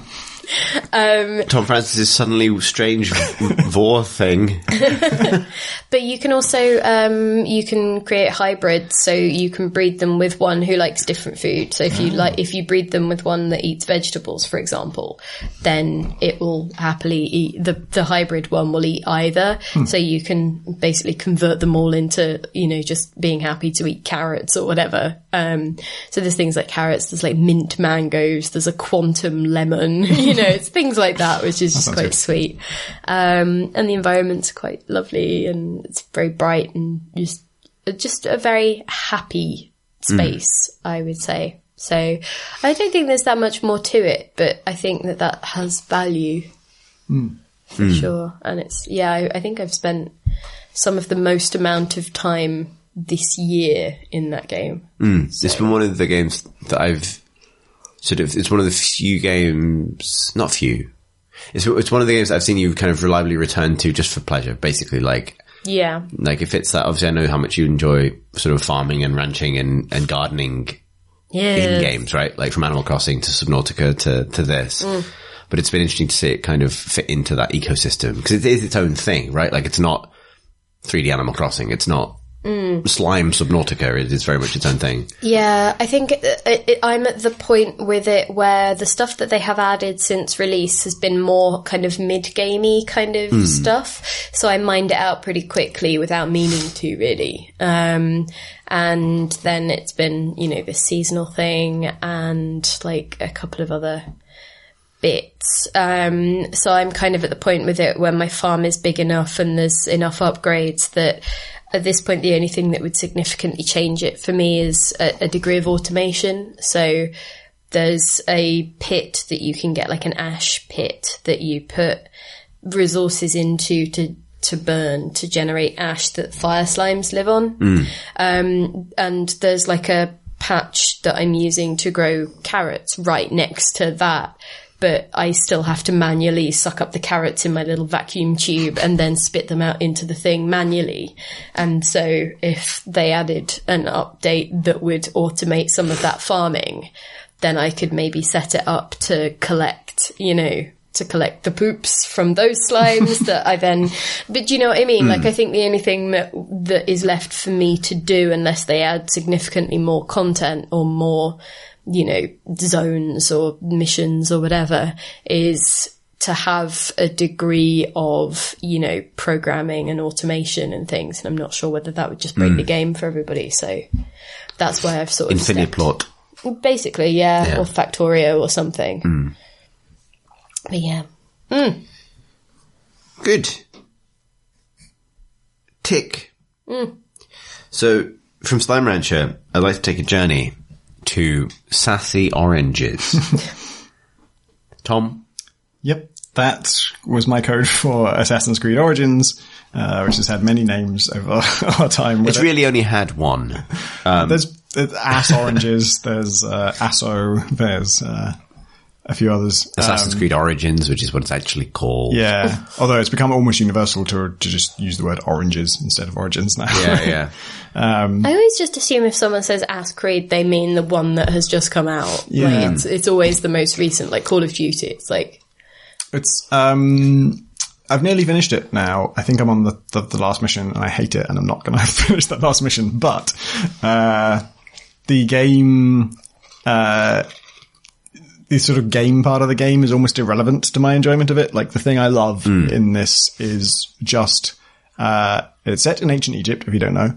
And you have a eagle that you are psionically bonded with in some way. Yeah, it's not explained. You do. That you can control. You just press the D-pad up and you are the eagle. And now you're flying over ancient Egypt. And that's fucking amazing. That's way better than anything else they have to offer you in the whole rest of the game. It's just being a bird flying across ancient Egypt. Don't they have that? Like, isn't that their VR offering is Ubisoft? I think that's a different being game. An eagle. Yeah, it is having it's actually, oh god, Elijah Wood's being an eagle. Oh. The game. What? This sounds like a dream both of you had. I assure you, it might be. Sorry, you were saying about Ass Orange. Yeah, so it's like, the eagle's actually a way of like scouting out encampments and tagging enemies and stuff like that. But the genius thing that is really surprising, that most games, including like, you know, Far Cry Primal has an owl in it that you're psychically bonded to.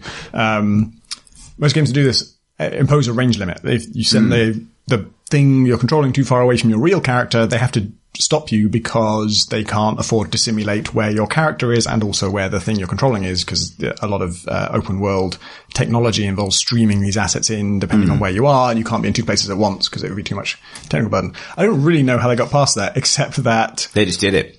yeah, so you can just fly as far as you like as the eagle. I think what they do, I mean, it is apparent that they stop your character. You're like, if you go too far as the eagle, what's his name? Bayek, just stops wherever he is. And I guess they just stop simulating all of the world around him as well and just focus on the eagle, which is, an unusual decision. I don't know of any other game that does that. You know, including games where you have some kind of free camera mode or photo mode or, Deus Ex, you have a remote control drone that you can fly around, but you can't go too far with it. I'm very sorry, I'm receiving an Amazon delivery. I'll be right back. Should we stop? Keep talking about Ass Creed. Okay. So, and yeah, this game, they just let you go as far as you like as the eagle, which is the best possible decision because now I don't have to play the game and I can just be the eagle forever. does the eagle have any missions? No. The eagle can help you and you can upgrade the eagle, obviously, because it's a video game. How do you upgrade an eagle? Well, she can swoop down and harass people for you. That's just eagles. I don't believe that's an upgrade. There's a version of the eagle that does not have the ability to do that. Or maybe it has the ability but not the willingness. Maybe you're upgrading your bond to the eagle. The eagle could already be harassing, but they don't care that much about your plight that they would harass for you. And then the upgrade is like, no, I really need you to harass people for me. Put it down. Stop giving the internet our address. But the flying around as an eagle is awesome. That's my point. You'll be pleased to note that my mum's oil dispensing jugs that she wanted for Christmas have arrived, everybody. Is this going to be a spoiler for your mum? Yeah. If my mum, if you're managing to watch this before Christmas, I'm sorry I spoiled the Christmas present that you asked for, but also, I didn't know. Thank you for watching my nonsense. Sorry, Tom, you were saying. I didn't mean to interrupt. And I apologise on behalf of the Amazon man as well. That's right. He doesn't owe me anything. What was his game of the year? It was the Amazon man's game of the year. I didn't ask. It was very I bet quick. it was made by Amazon Game Studios. Have they made anything yet? I don't know. Alexa? Is Alexa a game? Let's get into this. Alexa? Yes. Okay. If you ask her, she'll say yes, obviously. Well, I wasn't sure whether we had anything that was Alexa enabled, so I thought No. I'd just shout and see. Hey Siri. Hey, Google. We have no devices. Oh, whoa. Siri's woken up. Yeah, Siri has woken up. But my phone's on airplane. Yeah. My phone is airplane. Hey Siri, what's an airplane? Siri's not available. She can't answer anything. Neither can Google Assistant. I asked Google Assistant what's the time when it's offline, and this language processing understood what's the time. It got it into text form, and then it couldn't answer the question because it's not online. What is time? You need the internet for that? Wow. Anyway, in Assassin's Creed Oranges, you can fly as an eagle, which is awesome. I think I covered that now. The landscape is fucking incredible. Like, just blows my mind. I mentioned it last time I talked about this game on the podcast, but it nearly moved me to tears at times.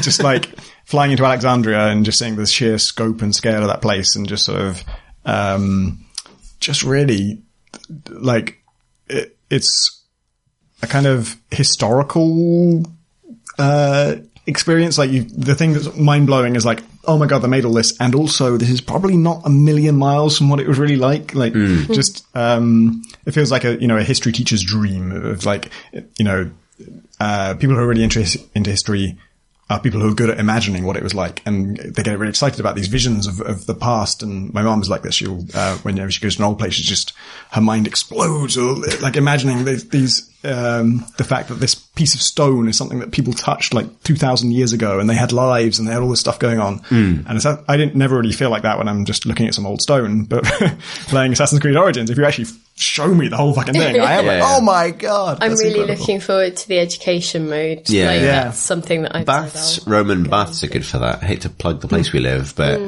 because there's so much stuff in that museum that's just things people dropped into the bath by accident. But also stuff like, I love reading the curses, because people used to drop in things that they were annoyed about their mate doing, or their it's like, that jerk. Yeah, it is like, yes, it is like, like petty grievances written Lucretius borrowed my shoes and hasn't given them back. Fuck that guy. I don't understand. Like before Twitter. That person who stole my stuff while I was having a bath. You're like, okay.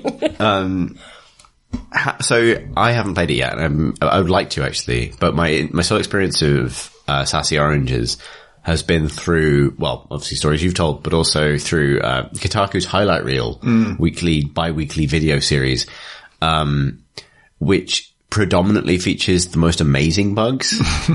And so I think of it purely as a game where, like, a dog doesn't just break, it starts to, like, fold inside out, rotate in infinite non-Euclidean geometries, and then slowly sink into the ground. How many, like, actual real big Ubisoft fuckaroos have you encountered? I haven't had that many. I had a bizarre experience, which I later was able to make more sense of, which is I was riding through the desert and it started to rain beetles.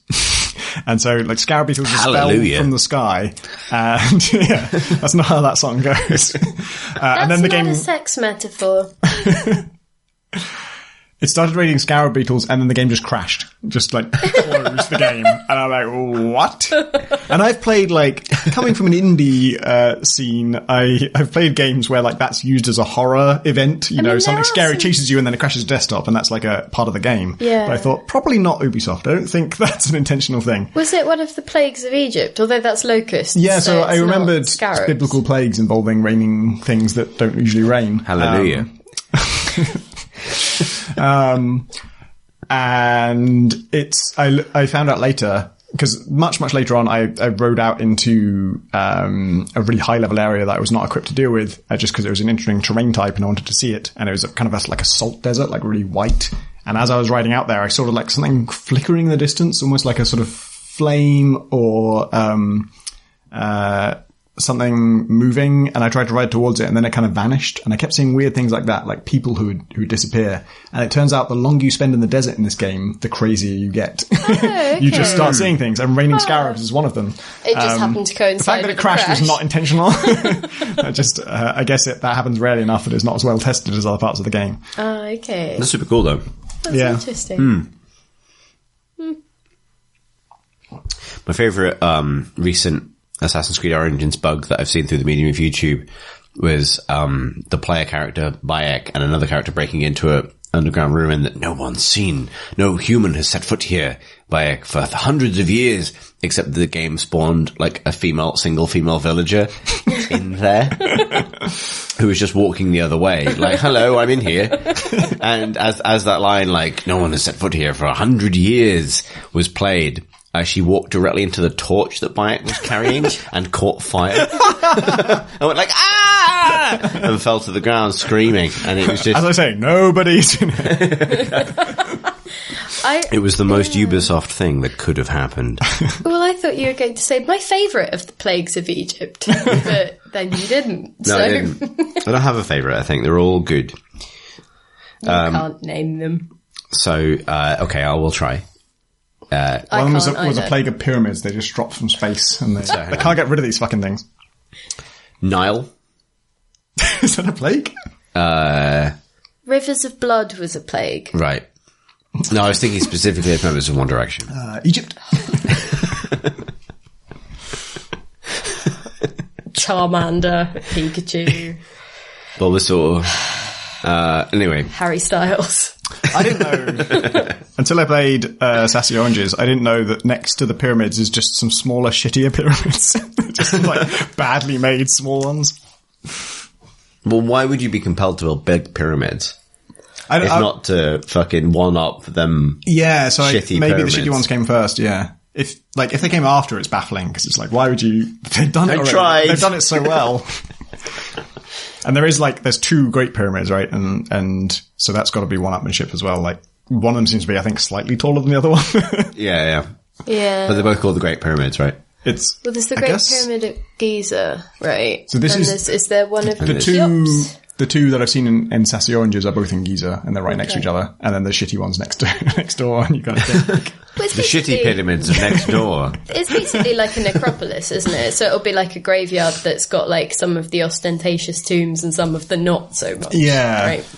Like the pharaoh and their secretary. Well, no, because the pharaoh would have had the secretary killed and buried with him. True, because you need a secretary in the afterlife. Yeah, exactly. You know, with your so retinue. you take your PA, you take your horses. Peter, take my calls. I'm dead now. You basically take all of your shit with you except for the person who's inheriting the double crown of Egypt. Right? I climbed on a sphinx, and I gotta say, the sphinx has a real, like, wry smile. They look really kind of... Yeah. Like, it's a strange expression. It's because she's gonna fuck you up. No, really. She will eat you. We spent a long time on this game. Yep. Let's move on. Let's move on, because we have so many. Well, is there anything that we can just do like as a one sentence? Okay, I'm going to challenge you, Pip. Oh, no. No, hang on, that's not fair. Dead Cells. One sentence. Can I rope another game into it? Like Spelunky. I realised I forgot to put Cave Blazers, which is... Cave Blazers and Dead Cells kind of came hand in hand. Alright, what we're going to do is we're going to do a very quick segment on the Spelunkies that weren't quite Spelunky of the year 2017. So Dead Cells is the one where combat is really satisfying and fun and cool. And Cave Blazers is the one that's a lot more like Spelunky, but has ranged attacks in it as a default thing. And they're both really good. I started out loving Cave Blazers and only quite liking Dead Cells, and Graham started out loving Dead Cells and only quite liking Cave Blazers. And then as we talked to each other about it, we persuaded each other to like the other one more. So now I like Dead Cells more and he likes Cave Blazers more. There's an inverse function of each other going on. Dead Cells is not finished yet, I think I'm right in saying. It's still in early access, and they keep changing it quite dramatically in terms of how combat works. I love it, but it's the version I played was quite exploitable. So it felt awesome. It's got a really nice art style. And it's all about doing forward rolls and then hitting people with weapons and throwing grenades at them. And yeah, it's just the feel of that is really well done. The problem I had with it a little bit, it wasn't really a problem as I was playing it, but it's what limited my enjoyment of it, was that throwing grenades, these are enemies that are walking back and forth on platforms. It's basically like a platformer. And they can't really leave those platforms or attack you from those platforms. So if you stand on a higher platform and throw grenades down on them, you can just kill them without fear of retaliation. And so, often the best strategy is just like the best grenades. And you can get a combination where you've got two different kinds of grenades on independent cooldowns. So you just melt huge groups of enemies all at once and they can't fight back. and finding ways to do that is fun. Like, I enjoyed it, but it does feel like an exploit, and it is an exploit. And I think in subsequent patches, they probably tried to address that. So I'm not going to go back to it until it's actually done, because I want to know, like, what is the final version of this logic? Does it, and did they completely stop that or not? The most fun I had with it was there's an enemy type that this doesn't work against, which is mech, that as soon as it is aggroed, it spits out like 15 birds, and the birds can fly through walls, and they just seek you no matter where you are. You can't ever hide from them. And so the instant it knows you're there, you've got 15 birds to deal with. And you can deal with those 15 birds, but if it still knows you're there, it's going to pump out another 15 birds in a minute. So it's kind of an ambush challenge. It's like, can I take this guy out in like 0.4 seconds? Because if it takes me 0.5, he's going to make 15 birds. And then I've got to deal with 15 birds and him. And so that works really well, because even with both my grenades, I still can't quite do that. So it's a question of like, I got to jump in and do both my grenades and then also like a really powerful attack. And I probably won't quite manage it. So then I've got to like dash away, deal with the 15 birds, and then carefully go back and try it again and try and get them down that way. And I'm hoping that's kind of the direction they're going to go, is like enemies that can fight back when you're trying to cheese them. And then Cave Blazers is extremely like Spelunky. The range combat is you can just fire infinite arrows in any direction, and it stacks buffs on you the way that Risk of Rain does. So you keep finding loads of small improvements. Like this one makes your arrows fire 2 arrows instead of 1, or this one makes them explode on impact, or this one makes you able to double jump. And you'll in a typical run, you'll find like at least 10 of those that you can choose which ones to equip and stuff like that. And so it's really interestingly different playthroughs. You keep finding new stuff, to a much greater extent than you do in Spelunky. The only reason, probably the reason I forgot it and the reason I'm not still playing it today, is that when you get to a boss after 4 levels or 6 levels or whatever it is, what boss it is random. And they are just radically different in difficulty. Some of them are trivially easy, some of them are brutally hard. And that, at first, that didn't seem like a huge problem because I didn't know how to do any of them. And now that I do, it just feels like it's just a dice roll. Like when you've played the game, it's just roll a dice, and if you got a 1 to 3, you've got one of the hard bosses, and you just won't get past it. You'll just die for that reason. And so almost every time I die, it's because I got a bad boss. And if I get an easy boss, then I get to the next chapter. But now progress is almost kind of meaningless because it's just, well, I just got lucky. It's just so random. And that one decision has kind of limited my enthusiasm for Cave Blazers. But it was, it's still a really good take on that game. Tom, that was one of the most extraordinary one-sentence summaries of 2 different games I've ever heard. I was going to say, it's really bad at this. No, I think that was absolutely phenomenal, because I was paying attention. Actually, I think that was one sentence. In fact, I'm going to say this right now. Right, a couple of years ago, we had the When Did Marsh Draw a Dick challenge. This year, win a prize from the Crate and Crowbar. You email questions@crateandcrowbar.com with the correct number of words that were in that sentence, and I will send you a prize. And was there a full stop? The answer, no. But no, you're right, and I have nothing to add, basically, because I feel exactly the same way about Dead Cells as you do, and I haven't played Cave Blazers. Okay. In that I liked it, but it has some problems. Tick. Is that big enough? That's very big. Yes. Okay. Next on the list, let's talk a little bit about one of Tom Senior's picks, but also I think one of your picks, Tom. XCOM, Wizards of the Coast. Yes. That surprising theme twist. So, War of the Chosen. Yes. War of the Chosen?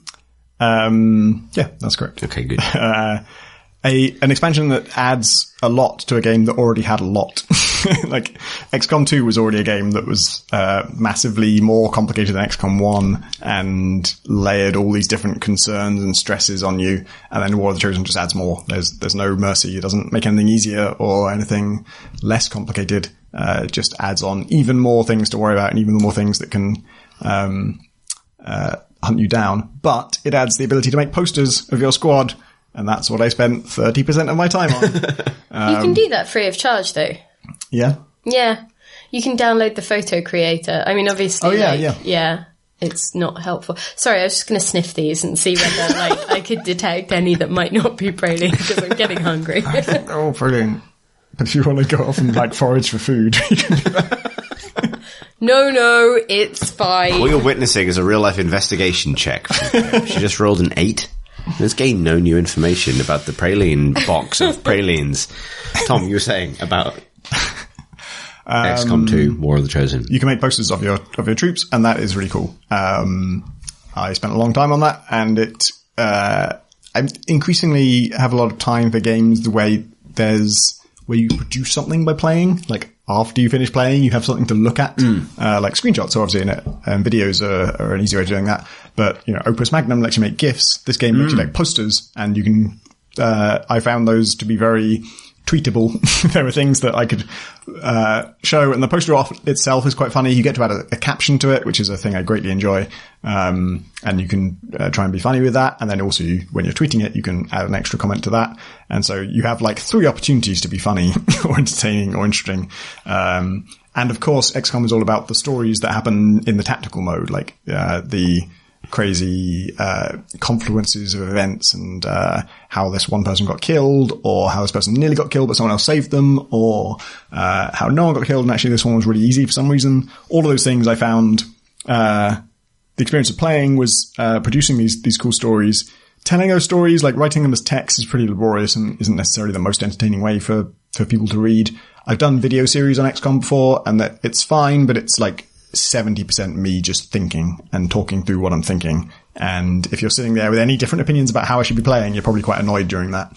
And this feels like they finally found the way that you share your stories. It's like, end of the mission, you pick what just happened in that mission, what was cool about it, what was interesting about it. Yeah, you have to make a poster, do it. Yeah, if someone died, you can make a poster memorializing them. If nobody died, you can make a poster just with the whole team looking badass, and you can just, I found it, I'll admit I ran out of ideas eventually, but for the first 20 to 30 posters, for any given mission, I had a couple of lines I could write about like what was funny about that or what was cool about that. And so it felt like a great way to just kind of package those XCOM stories and commemorate them and share them. I'm really looking forward to playing it. So I've been saving it as a Christmas game, and it now occurs to me I'm finally like not more than a platitude. It's actually Christmas now, and I can play it. Big old tick. Next on the list, I wanted to talk about Torment, Tides of Numenera, which came out this year and is the thing competing with Edith Finch for me for Game of the Year, for my Game of the Year. The reason I would say that... And Divinity. And Divinity as well, actually, yeah. Because the quality of the kind of writing and imagination is so high, and the quality of the sort of conception of the world and how you fit into it and the story it tells is so kind of compelling that it's one of the few games from this year that I know that I have to play again to kind of figure out how I fully feel about it. You know what I mean? Like, it's very rare that like every aspect of a game's writing is completely spot on, or at least the way that I think of it that way. Like, I love SF, like I love, sort of science fiction that makes me kind of think differently about, or like puts me in an imaginative state where I'm kind of imagining the world working or appearing differently. And that, game manages it consistently with a kind of like a quality level that no other game has matched for me this year. Like as a game, like obviously as a combat RPG, as a traditional CRPG, Divinity absolutely has it beat. But as and this is funny because it's nice, almost nice that Divinity's come out this year, because this feels like the Baldur's Gate, Planescape Torment argument repeating itself. Yeah. Where it's like one of them has the philosophical groundwork and one of them has something to say, and the other one is like a brilliant, more rounded game.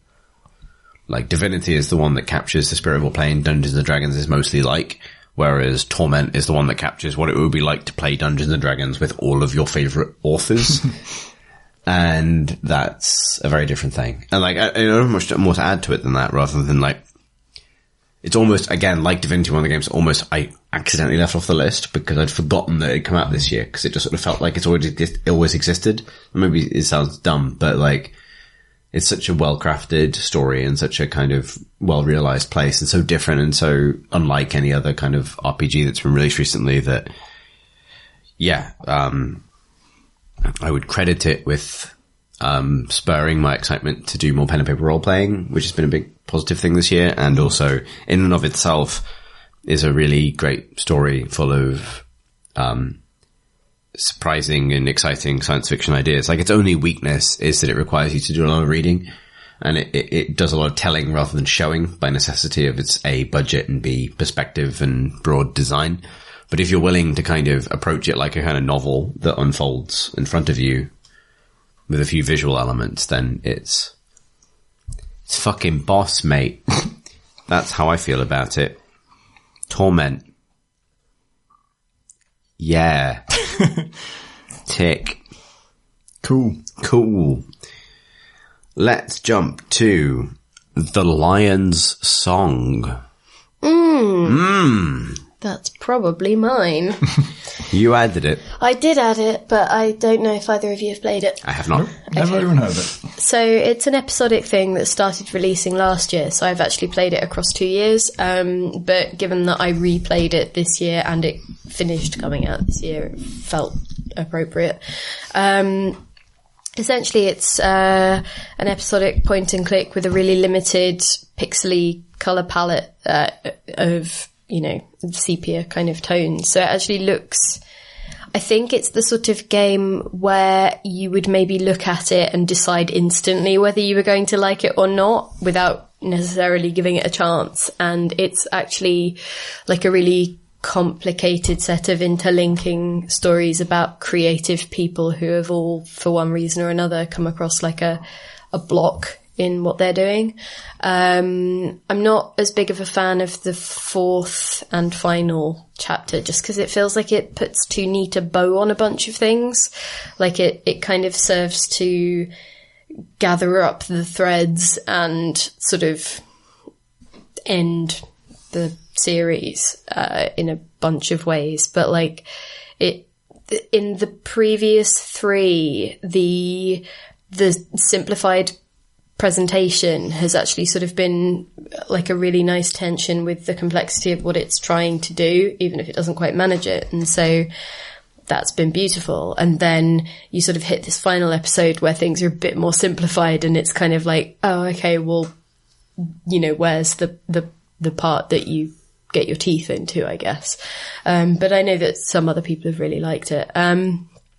So yeah, and some of the stories, particularly in the third episode, were really interesting and subtle and well expressed. Like, there's one that's revolving around a woman who is trying to find a mathematical proof for something, and the game's way of presenting some of that stuff is to actually put, sort of graph notation, like different mathematical notations on the screen. And so it sort of, it mirrors and describes some of the areas of the screen in interesting ways and sort of shows who is sort of within a thing and outside of it. And, and it's sort of ultimately about sort of non-binary states, and sort of that has repercussions for sort of personal relationships as well as the actual sort of the proof that they're chasing. So yeah, like it's one of those things that I thought I knew what it was when it started, and then it just went in so many interesting directions that, and again, that was a thing where the final episode kind of dropped the ball slightly, just because, and I'm giving it the benefit of the doubt in that specifically because in a few of the episodes since I replayed it, the shortcomings that I thought were the game on second viewing have felt like the game acknowledging, or the developers rather, acknowledging the shortcomings of the characters, if you see what I mean. Like there's one that's around an artist, and the artist's kind of power is they look at people and they can also see these sort of ghost forms that sort of tell you about that person's personality, like you'll go past someone at a party and there'll be like a little ghost form of her kind of leaning on a guy that she's talking to, like in a kind of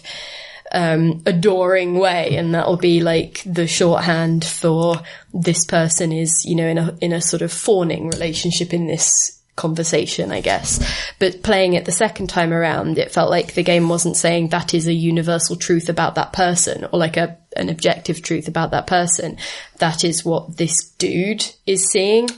So it like, that's where some of the benefits of the doubt creep in for me in other areas, because it's like the game is, I think, doing more interesting things than I gave it credit for the first time around, because yeah, there are some things that I didn't like about it that on second glance felt more like that the person was a flawed person who was at the center of it, and through whose eyes you were sort of seeing the world. So yeah, it's doing some really interesting things. Not all of them come off, but I really enjoyed it. So, and I don't know if it's still true, but I think the first episode was free, or at least it was for a little while. So certainly worth picking up and playing. It's the simplest of the lot, but it still sort of sets out the stall of what the thing is doing. So it's the lion's song.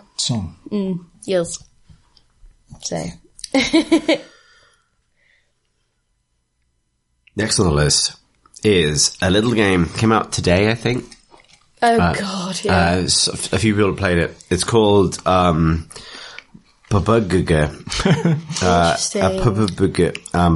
Unknowns. No one knows who he is. His name's Brendan. Battlegrounds. Nice. Player Unknowns Battlegrounds. So I put this on my list because it has, and I also reviewed it for Eurogamer, which went up today, I think. But like, so not to dwell on it too much, but to reiterate what I said there, I think for all of its kind of year-defining phenomena-hood, which it definitely has, and also for all of the fact that I'm about to sneeze. Worth considering. An important factor. Why are you sneezing off screen? We're recording audio. Well, trying to get away from the mic. I'm trying to get away from the microphone as well. I see. Because you see them. Yeah, well, I'm going to do it again. Okay, sure. You guys are going to do it again. Yeah, okay, sure, go. I see what you did there. The mic's still picking up pretty good. Yeah. I'm really glad. So I'll try and fix this in post, but unfortunately, because of the fact that I'm syncing this to video, editing, it's really hard. So you probably just have to watch me sneeze. Oh, boy. You can't digitally recreate your normal self sitting at the microphone. Not on this budget. If you'd like to increase our budget, back us on Patreon. Oh, curse those evening sneezes. Something only I apparently suffer from. Sneezing. The sneezing. If anyone else just inexplicably sneeze at about 5 o'clock when it gets dark outside, let me know. This feels like a I'd like to find if I was not alone in this. So anyway, PUBG, Plunkbat, PlayerUnknown's Battlegrounds, Brendan's Game, whatever you want to call it. It exists and it's good. The reason... That's why they pay you those critic bucks. Eurogamer must have been so pleased. I know. So... Oh, what a mess. I got two things to tell you, Eurogamer. So, I think, this is my opinion, on balance, it's all right. No. It's recommended, right? I gave it a recommended. It's actually my first game I've reviewed for Eurogamer. I've written for Eurogamer a bunch, but I've never reviewed for them before. So it's my first time dipping into the realm of medals rather than pure numbers. They have one better than that, right? Like, yeah, essential. And the reason I gave it a recommended, a silver, is because it's interesting to me, this game, because it's been fun, like, meeting and hanging out with sort of friends who don't play a lot of games, but who play this, right? It is at that level of phenomena, right? Like, to be honest, I mean, we got into this quite deep into this 2-hour 2017 Arama, but this has to surely be one of the most important games of the year, right? Like, this was the year when a game came along and completely kicked Dota and Counter-Strike away from the top of the Steam charts. Yeah. Something nobody really reasonably thought was possible, let alone thought was possible for a game that cost £25. Right? That is extraordinary. It's meant an unprecedented change in Steam's presence in China. It's meant an unprecedented change in the balance of the hardware surveys that Steam produces. Like, PUBG and its kind of influence is kind of like a new gravitational anomaly at the center of all of the data that surrounds the platform we use to measure what's popular on PCs. I wonder what it has done though, because like I'm interested in whether it's just people turning up to play PUBG and then that's it. Do you know what I mean? Sure. Like, as in, obviously, it being there will benefit things a bit, but I do wonder whether something that is that sort of snackable and that much of a sort of ongoing thing actually sort of means for Steam. Like, obviously, they benefit from the initial sale, but I'd be interested in how it feeds out. I heard that it's so popular in China that now China is one of Steam's biggest countries than it wasn't before, which is kind of crazy. Because Dota is a huge game in China, right? Yeah, and particularly because the Chinese government has the power to switch off Steam in China at any time. Yeah. This popularity, like, it may well be a tipping point in kind of legislative balance. Did you just fully get a praline on yourself? It's fine, that's fine. Okay. But as for the game itself, like, phenomena. For people who are listening in audio, that was Tom, not me. I don't think anyone's confused about that. I actually think that's a reasonable clarification. Yeah. Didn't you hear my voice? You could have been answering on my behalf. But like, as a game, it's fascinating to me because it is janky and strange and sterile and unforgiving and rather random but actually I think what it all comes down to for me, and the reason I think it deserves space on this list, is that it has replaced Dota for me as the thing that I suggest I do with friends I haven't caught up with for a while, who I predominantly know through gaming.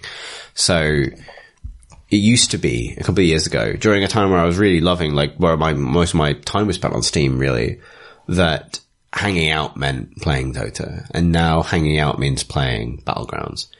Because that's all it really is. And I think this is the key to its success, is it is a stage or a platform for friends to hang out with each other. Like, it's funny whether you win or lose. It's both sort of relaxed in that there's a lot of walking across open countryside looking for guns, but also high stakes in that if you die, you're out. But also, it's funny to watch people be good at it. It's funny to watch people be bad at it. It's kind of the middle point between all those different parts of it is that it's fundamentally about, it's just a situation. Like, all PUBG is a situation. A strange situation where you've been parachuted into an island and you need to look for guns and try and murder people before they murder you, because if you win, you get chicken. But all that amounts to is, like, people being people. And that is why it's so compelling to watch from a streaming point of view, from a YouTube point of view. It's also why it's so compelling to play with friends. I think Alice described it as the aftermath of a stag do. It is, yeah. Like, well, so I think of it a lot like it has a profoundly sort of Withnalian aspect to me. Like, you've gone on holiday by mistake in the worst possible way. Where, like, there is that element of like, why the fuck are we here? Kind of to it that I find very compelling. And yeah, like, it's now just hit its 1.0 update and it's getting more polished. It's not by any means a polished game, really, like, and it will continue to grow. But it's interesting to me that by far and away, the runaway success of the year is something quite as janky as it is, that doesn't have in and of itself a clear sell, but that is popular purely because it acts as a platform for people to interact with each other. Like, it felt like, I said that, I mean, it's hard because I've literally just wrote this for Eurogamer, but like, it feels like what people were waiting for was like paintball on demand. You know what I mean? And Splatoon is not on other consoles than Nintendo's. Exactly. Like, people just wanted, like, a hangout, really. And that's what it is. It's a chat channel that masquerades as a game where you get murdered. I think also there's a certain amount of, I'm just genuinely glad that I'm not getting emails about the latest person trying to cash in on Dota being popular. Yeah. Like, I think they email other people with the here's our latest Battle Royale thing, whereas it's like, I'm on the MOBA list and I'm like, hey, peace and quiet. Yeah, totally. I mean, I think I made a similar point in the Eurogame thing, but it's like, this is ground zero for Battle Royale games in the way that World of Warcraft was ground zero for MMOs and League of Legends is ground zero for MOBAs. It's like, not to say that it's the first but it's the most important. And that's, it's a super cool thing to witness, and it has many things to recommend it. So I've played it once. 2 times, actually.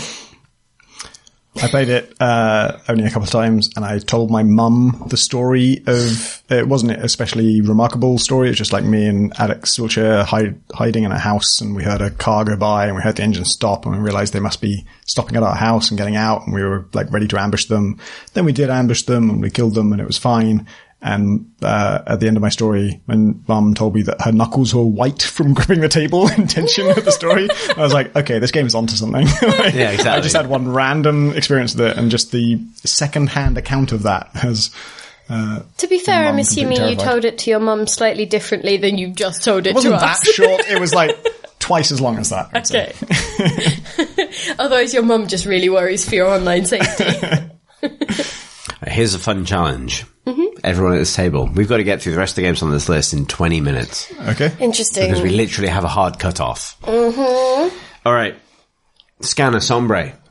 That was pretty good. Sombre. It was... Sorry, it's because... I used to call it that. Yeah. And I don't know why. I just looked at it wrong. It's because Overwatch has ruined words for you. It's an introversion game where you spray colours at a cave. That's the only way you can see the cave. And it's a really cool you spray mechanic. points of light at a cave and they change colour depending on how close you are to it, so you get a sense of El Sombre. That's a better description. Spraying colours at the desert sand. It's just a really cool mechanic for visualizing a space, and that it's worth playing. You know, if you look back on this year and things that you should experience, that's one of the things you should experience. I don't think they did an interesting thing with the actual execution of it, the story of it. Hang on, Tom, did you refill this when I wasn't looking? Possibly. Okay. I didn't know you weren't looking, but I did refill it. But the mechanic itself, I think, is definitely... So something that I really wanted them to do was to release it as a tool that people could use to maybe create their own level. I wanted there to be a level creator or something so that people could do things with it, you know, like little surprises or ways to navigate that would capitalise on the sort of the unseen and then the revealed elements. But, yeah. It has a really cool sequence where you are on a boat, and your LiDAR scanning thing, it will hit water, but water drifts, and so the point kind of blurs and smooths around, so you can see the water surface in that way. It's but really you can also cool. see all the dots you've made on the cave ceiling are reflected in the water as well, so that's really cool. Next Next on the list is Total Warhammer 2. That's more of the Warhammer. It's more Warhammer. Cool. Well, Next. I hammered that war. You said we had to be quick. yeah, but all right, Okay, well, what's... fine? Okay, tell me. Okay, well, obviously, full disclosure, I made a little bit of money because I did some work on the game. Okay. So that's full disclosure. It's full disclosure, everybody. If you bought the collector's edition for the game, there's a little book with it. I wrote that. Anyway. That's the long version. Moving that's the long version. So there's, yes, I genuinely, this is also the year in which I reviewed Endless Space 2, which, has many qualities as a 4X game, and I briefly ummed and ahed about including it on this list, but I included Total War Warhammer 2 instead of it.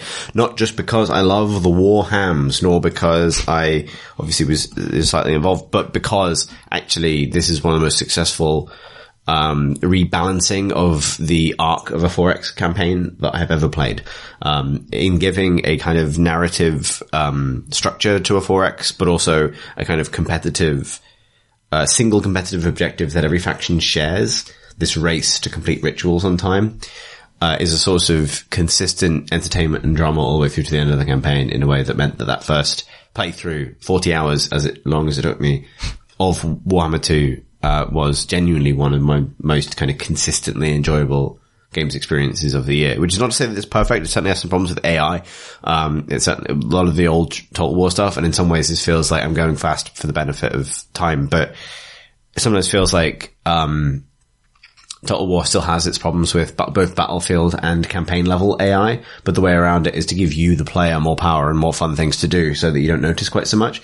So the example of this I would give is that when you get an ambush mission, if you successfully ambush an enemy force, when you deploy, they don't have any choice but to deploy in a long column, like they're marching somewhere, and you can deploy wherever you like. And I was playing as a Skaven, and my favorite way to play the game was just to build a lot of warp lightning cannons, which are basically just laser guns, and set them up in a really thick line, and then just annihilate shit. And one of the funniest battles I fought in Total War ever was when I ambushed some Dark Elves, and their prince on a dragon was flying at the head of this long column because they had to deploy that way. And the first thing that happened in the mission, as soon as I pressed unpause, was he was just annihilated immediately by 16 warp lightning cannons, basically firing in the same direction at the same time. And the rest of them just immediately turned and ran away. And there's basically no logic there, but the fantasy of it is kind of perfect to me. Yeah. Like, it felt perfectly Skaven-y and kind of... They got fucking lasers! It's like, run! And the game was full of that. And, so yeah, I thoroughly recommend it. And I recommend, like, I don't know partly if almost playing as Skaven helps excuse some of the jank of the game's AI, because Skaven, a lot of their abilities, and I really love the way they're designed, create bullshit scenarios for the, like, your ability to just have the ground erupt and rats come out breaks the AI sometimes, because they don't know how to handle the fact that they're now surrounded. So it's like, well, you know, it's probably better if we all ran away, I guess. Like, on balance, flee. And that stuff feels completely appropriate. And it's a testament to how successful the merging of a fantasy setting with Total War is, that you can create those kinds of things. A big dinosaur can fight a giant rat. Big elf on a dragon. Not a big elf, he's a normal-sized elf, but he is on a dragon, can fight a dinosaur. What more do you want? It's good. Anyway. Tick. Happy? Yes. Good. Let's talk about A House of Manly Doors. House of Many Doors. Oh. Thanks. You've written it the way you want it to be. I really liked it, and I just wanted to, like, it didn't... You're a train with legs, right? Well, you travel around in like a little trainopede or something. I can't remember what it's called. Velocipede, maybe?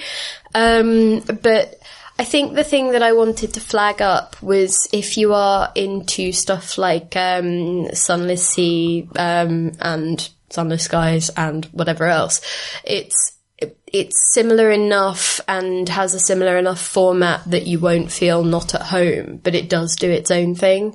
And even though I didn't recommend it particularly when I was reviewing it, it stuck in my head in a way that I want to go back to it over Christmas, in that sort of, like, it's a cozy winter evening game, I think, full of storytelling, and I'm hoping that some of the problems that I encountered when I was playing a sort of just prior to release, just post-release build,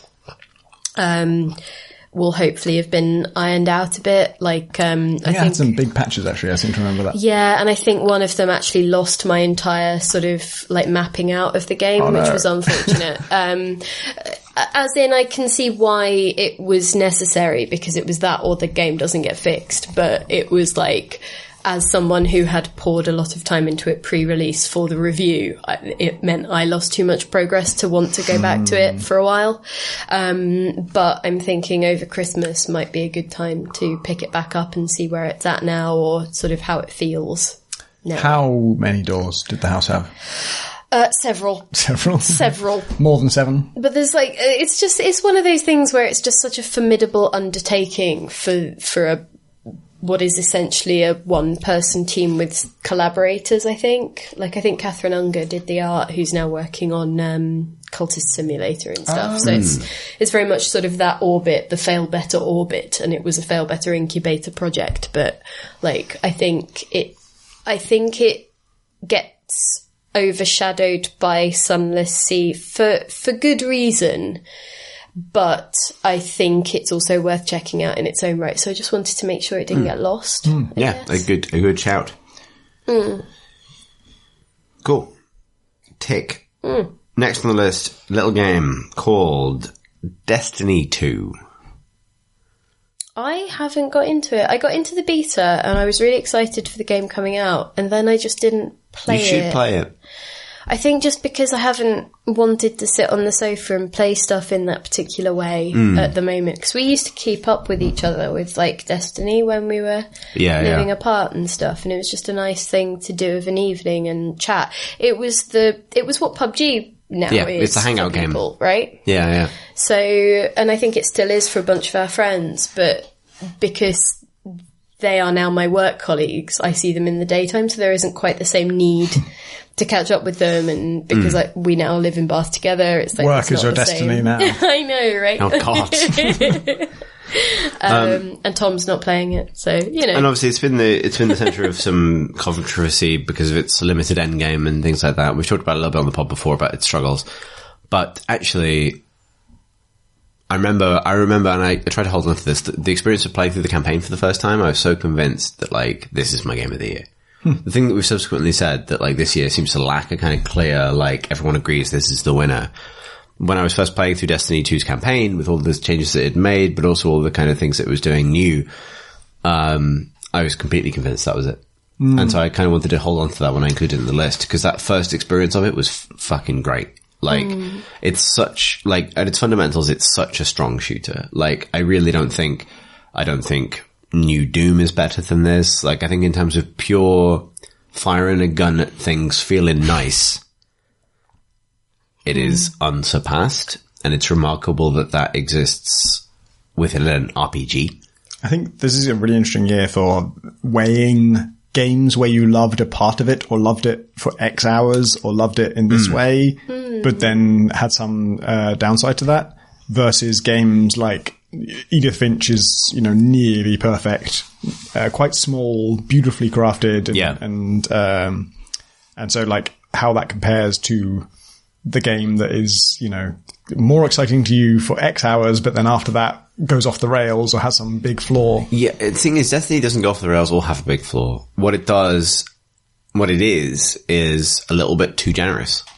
It doesn't hold enough back. It gives you everything. But I also think that if it's a continuation of the game as was, which it feels like to me, it changes a bunch of things and it upgrades things and it does things differently, but it still feels like a continuation of that experience. And I drank very deeply of that experience last year. And so this year feels like it hasn't captivated me. It'll be interesting to see whether it comes back next year and whether I'm talking about it in almost the same way that I'm mentioning things like No Man's Sky, being like, it feels like a different game this year, or it's important this year, or it's funny whatever, because it's like, it addresses so many of the complaints that were leveled at the first game, while being fundamentally a kind of familiar thing in a good way, I think, because you don't want to change too much. But I think the things it does is it fails to satisfy people who either drank very deeply on the first game and want something completely different to that, but also it also fails to satisfy people who drank very deeply on the first game and want that again. Because it is so much more generous. It requires so much less of a grind from you. And unpicking the psychology of why that has somehow not worked for people is really fascinating. I think in the first game, I ground through so many of the areas that they became so familiar. It felt like home because I knew those places inside out because I'd been through them so many times.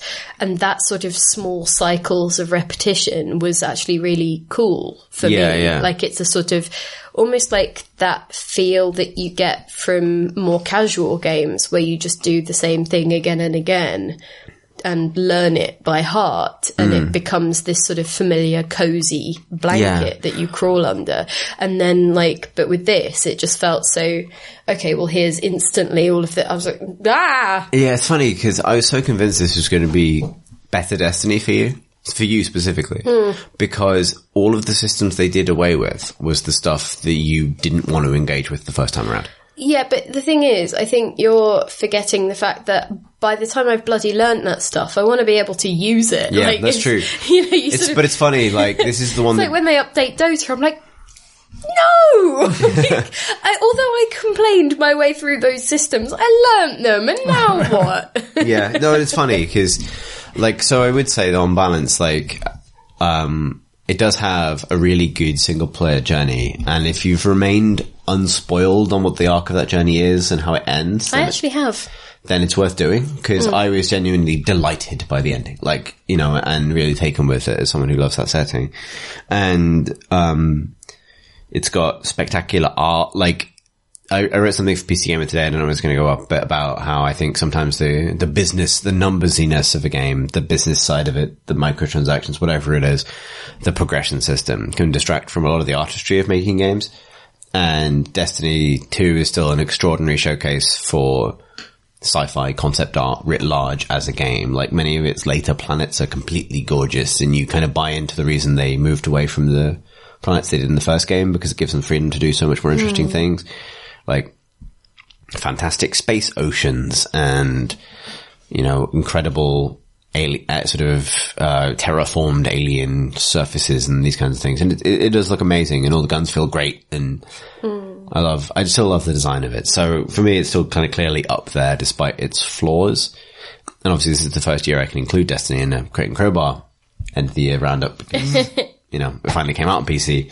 But I would certainly just, of all of the kind of the big shooters, it's still the one that feels like it's got the most going on design-wise. Like, it's such a good shooter. Like, they really do know how to make it feel like a good time when you're just shooting alien dudes with a gun, which is the sort of the base level of achievement for a shooter, but it's remarkable how many games don't get it quite right, including things like Wolfenstein, which is nowhere near this list for me. So we have 7 minutes left. So is that a good segue for you to go into Battlefront, Star Wars? I'm going to ignore Battlefront. Okay. I'm going to leave Battlefront off this, even though it's a beginning game that I genuinely enjoyed and played a lot of the last couple of weeks, because I still don't know if I would recommend people buy it, because it's such an expensive buy-in. However, I see that game as very talented developers making something really cool, but being let down by a business model, basically. That leaves some space, however, for Opus Magnum. Woo! So now meant to express my excitement. Wow, this is... That's the most going to get gift, isn't it? It's the Zachtronics woot woot, everybody. Is that how low the bar is for gifts? Well, I don't know, because this is exactly it's how with low the the bar Opus is. Magnum, like, you know, conceit of, like, gifting your end product, I guess. If there's an easy button to gif it. GIF my end product. Oh, gosh. Let's not say that sentence again. Opus Magnum is a really good game about making machines to produce alchemical things, transformations. Yeah, it's for turning certain ingredients into certain outcomes, and but doing it through archaic alchemical logic, so stuff that doesn't make any scientific sense. So you have, like, you know, you can upgrade a tin atom into a lead atom just through adding salt to it. No, quicksilver to it. Salt has some other purpose in this world. I can't remember what it is, but you can certainly turn certain things into salt. And the cool thing about this, it is a game from Zachtronics, who have made many games that involve making programming-like solutions to programming-like problems, with various themings on those. This is the one that really clicked with me, whereas the others didn't, because it is simpler than Infinifactory because it's only 2D. It didn't feel as overwhelming as Infinifactory did. I liked Infinifactory, but when I stopped playing it, it was because I was just like, I don't even know how to start this thing. So it's 2D, so that makes it a little bit simpler and a little bit easier to get an overview of what you've built so far, and how it's working and what's wrong with it. And Space Chem is obviously very similar to this because it involves, you know, producing chemicals from atoms and elements. But this works better than that for me because it's much more visual. It's instead of being a sort of diagram representation of what you're doing, it looks like a machine. There's these steel arms and pistons, and it looks very physical. And that sounds like a small thing, but actually, for me, that made a big difference. It made it both more appealing. I was more pleased with my machine when I did build it, and also, I think, a little bit easier because I could sort of see things happening in a more direct way. I could see that piston pushing in that direction, and I could see, oh, that's why it's hitting this thing, and it needs to be angled a little bit over to the left in order to avoid that because there's this physical problem I'm trying to solve. And then, yeah, just all of those things sort of unlocked what is already the appeal of Zachtronics games for me. You know, I knew about this, but I had not really experienced it myself so much before, that you make a solution and then you see your friends have got one that is way faster than yours, and you're like, how did they do that? Now that I know there's a way to do it, not only do I know that there is theoretically a way to make it faster, but I know my friend Kevin did it. I feel like, foolishly, I can probably do it. If Kevin can do it, then I quickly discovered, no, Kevin being able to do something does not mean I can do it, but Alex Wiltshire doing something does mean I can do it. And that's what I learned about my friends.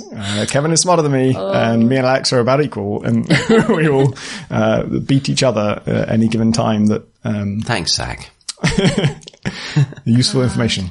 I have a copy of it because in my sort of enthusiasm and hubris, I decided I will beat Tom Francis at this.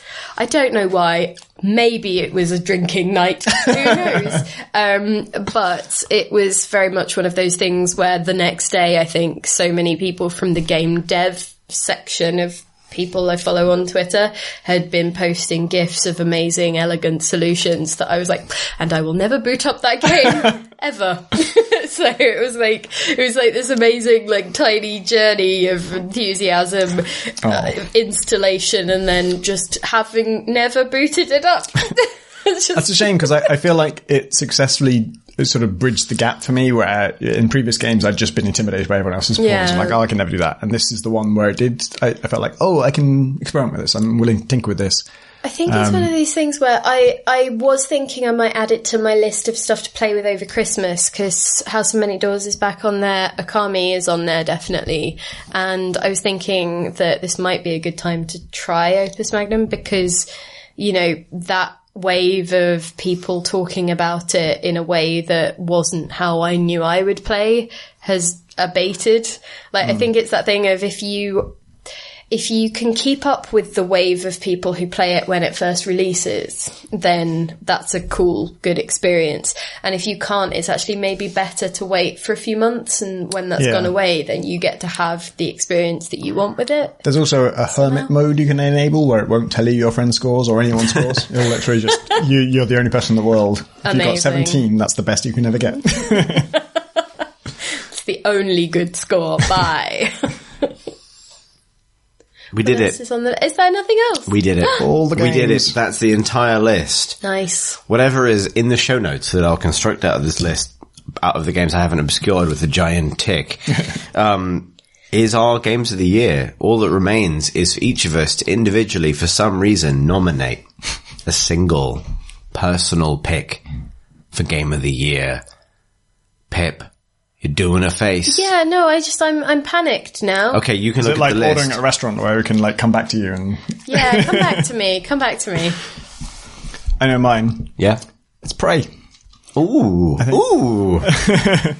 Opus Magnum is a more perfect game. Like, it does what it does more perfectly, but Prey, I feel like, because I spent 10 to 15 hours just absolutely enraptured at having the time of my life, you know, having as good a time as I had with, you know, the best Deus Ex for that time. The fact that the next 10 hours did not live up to that shouldn't really, it doesn't undermine that. It doesn't mean that I didn't have fun for those 10 hours. It doesn't mean I wasn't in love with it for those 10 hours.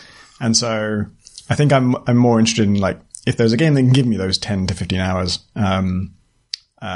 that's what matters to me more than, you know, the wholeness of the experience or whatever. If you made 10 to 15 hours of an incredible game, that's amazing, and you should be acknowledged and rewarded for that. And yeah, it's so much more my kind of thing than Opus Magnum. Opus Magnum is obviously the best thing that's ever been made in that genre to me, and the first one in that genre that has really clicked with me.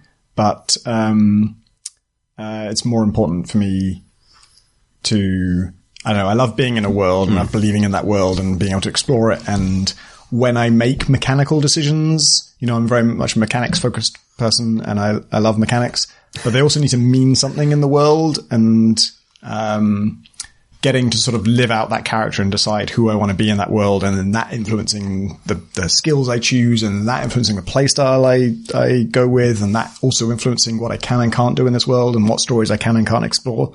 That's completely my jam, and this did that beautifully for a huge number of hours. Pip? Chris? Okay.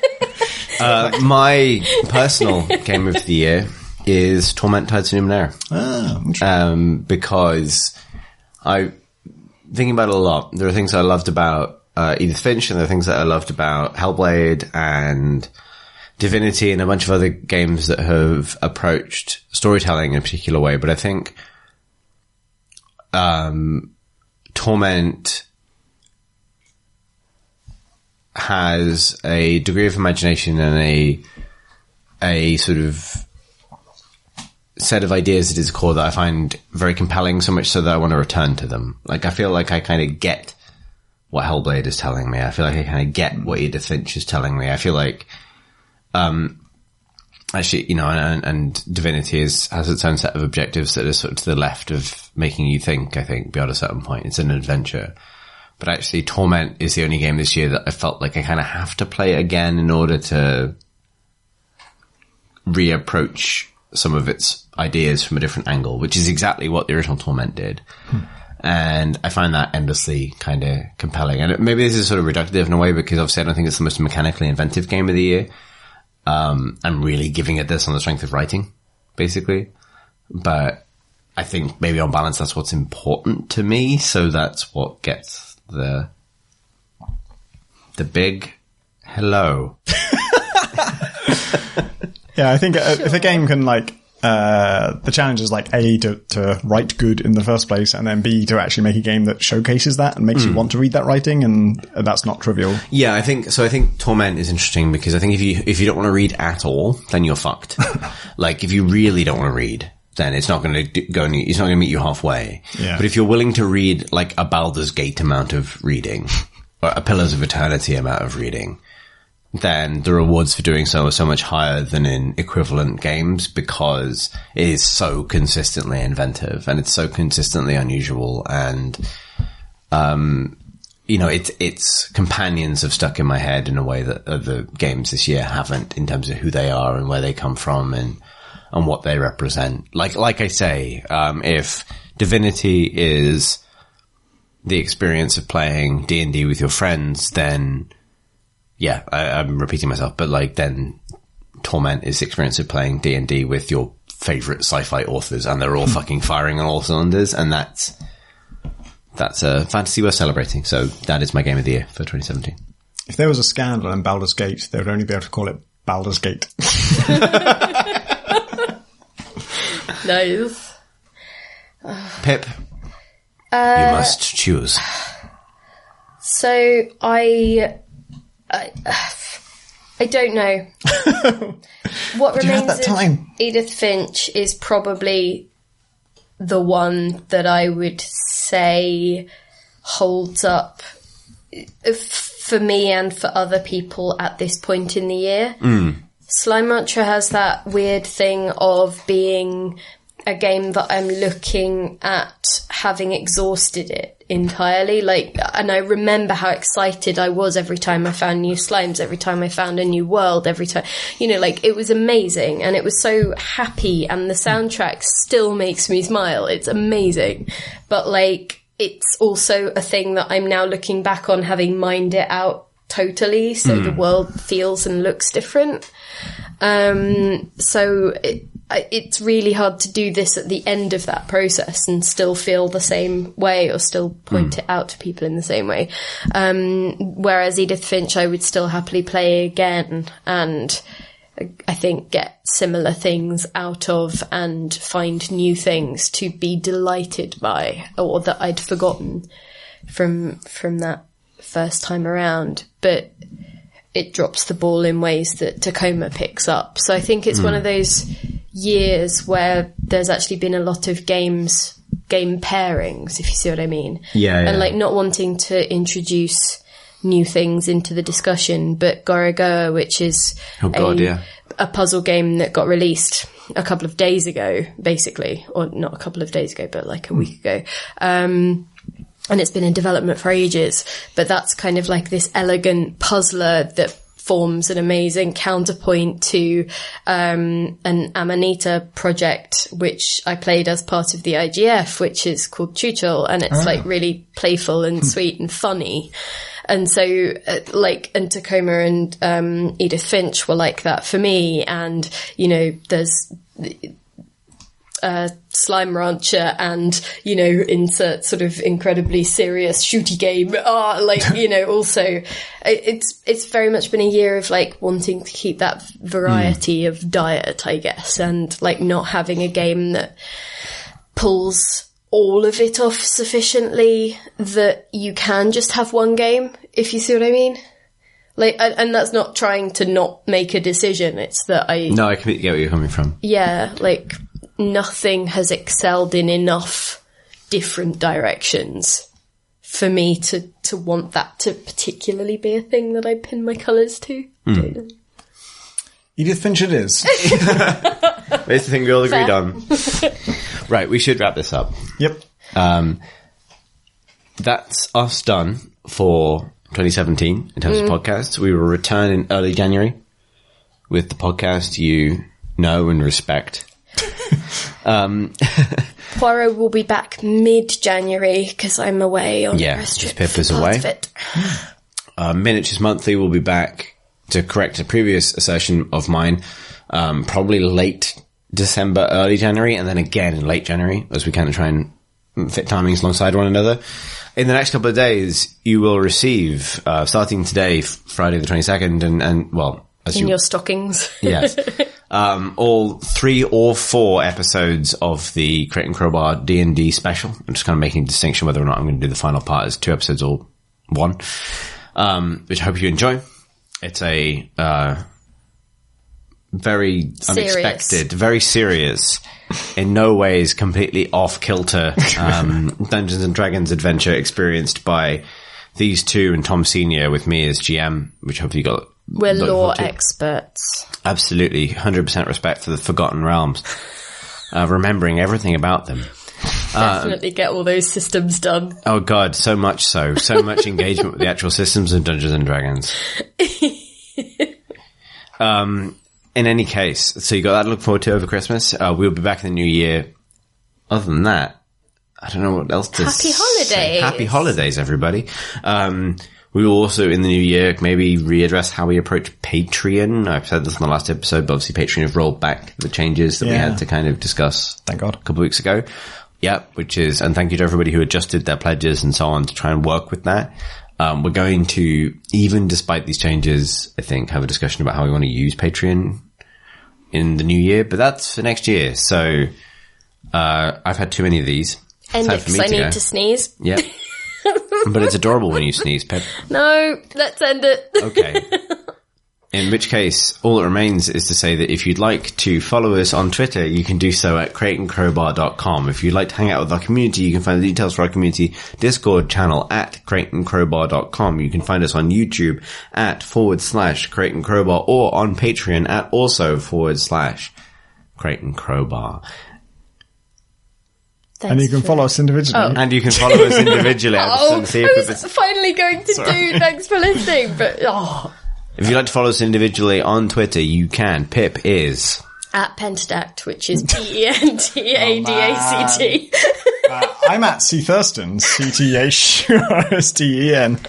And I'm at Philippa War. That's PHILIPPAWARR. That sounds right. Thanks for listening, everybody, and Merry Christmas.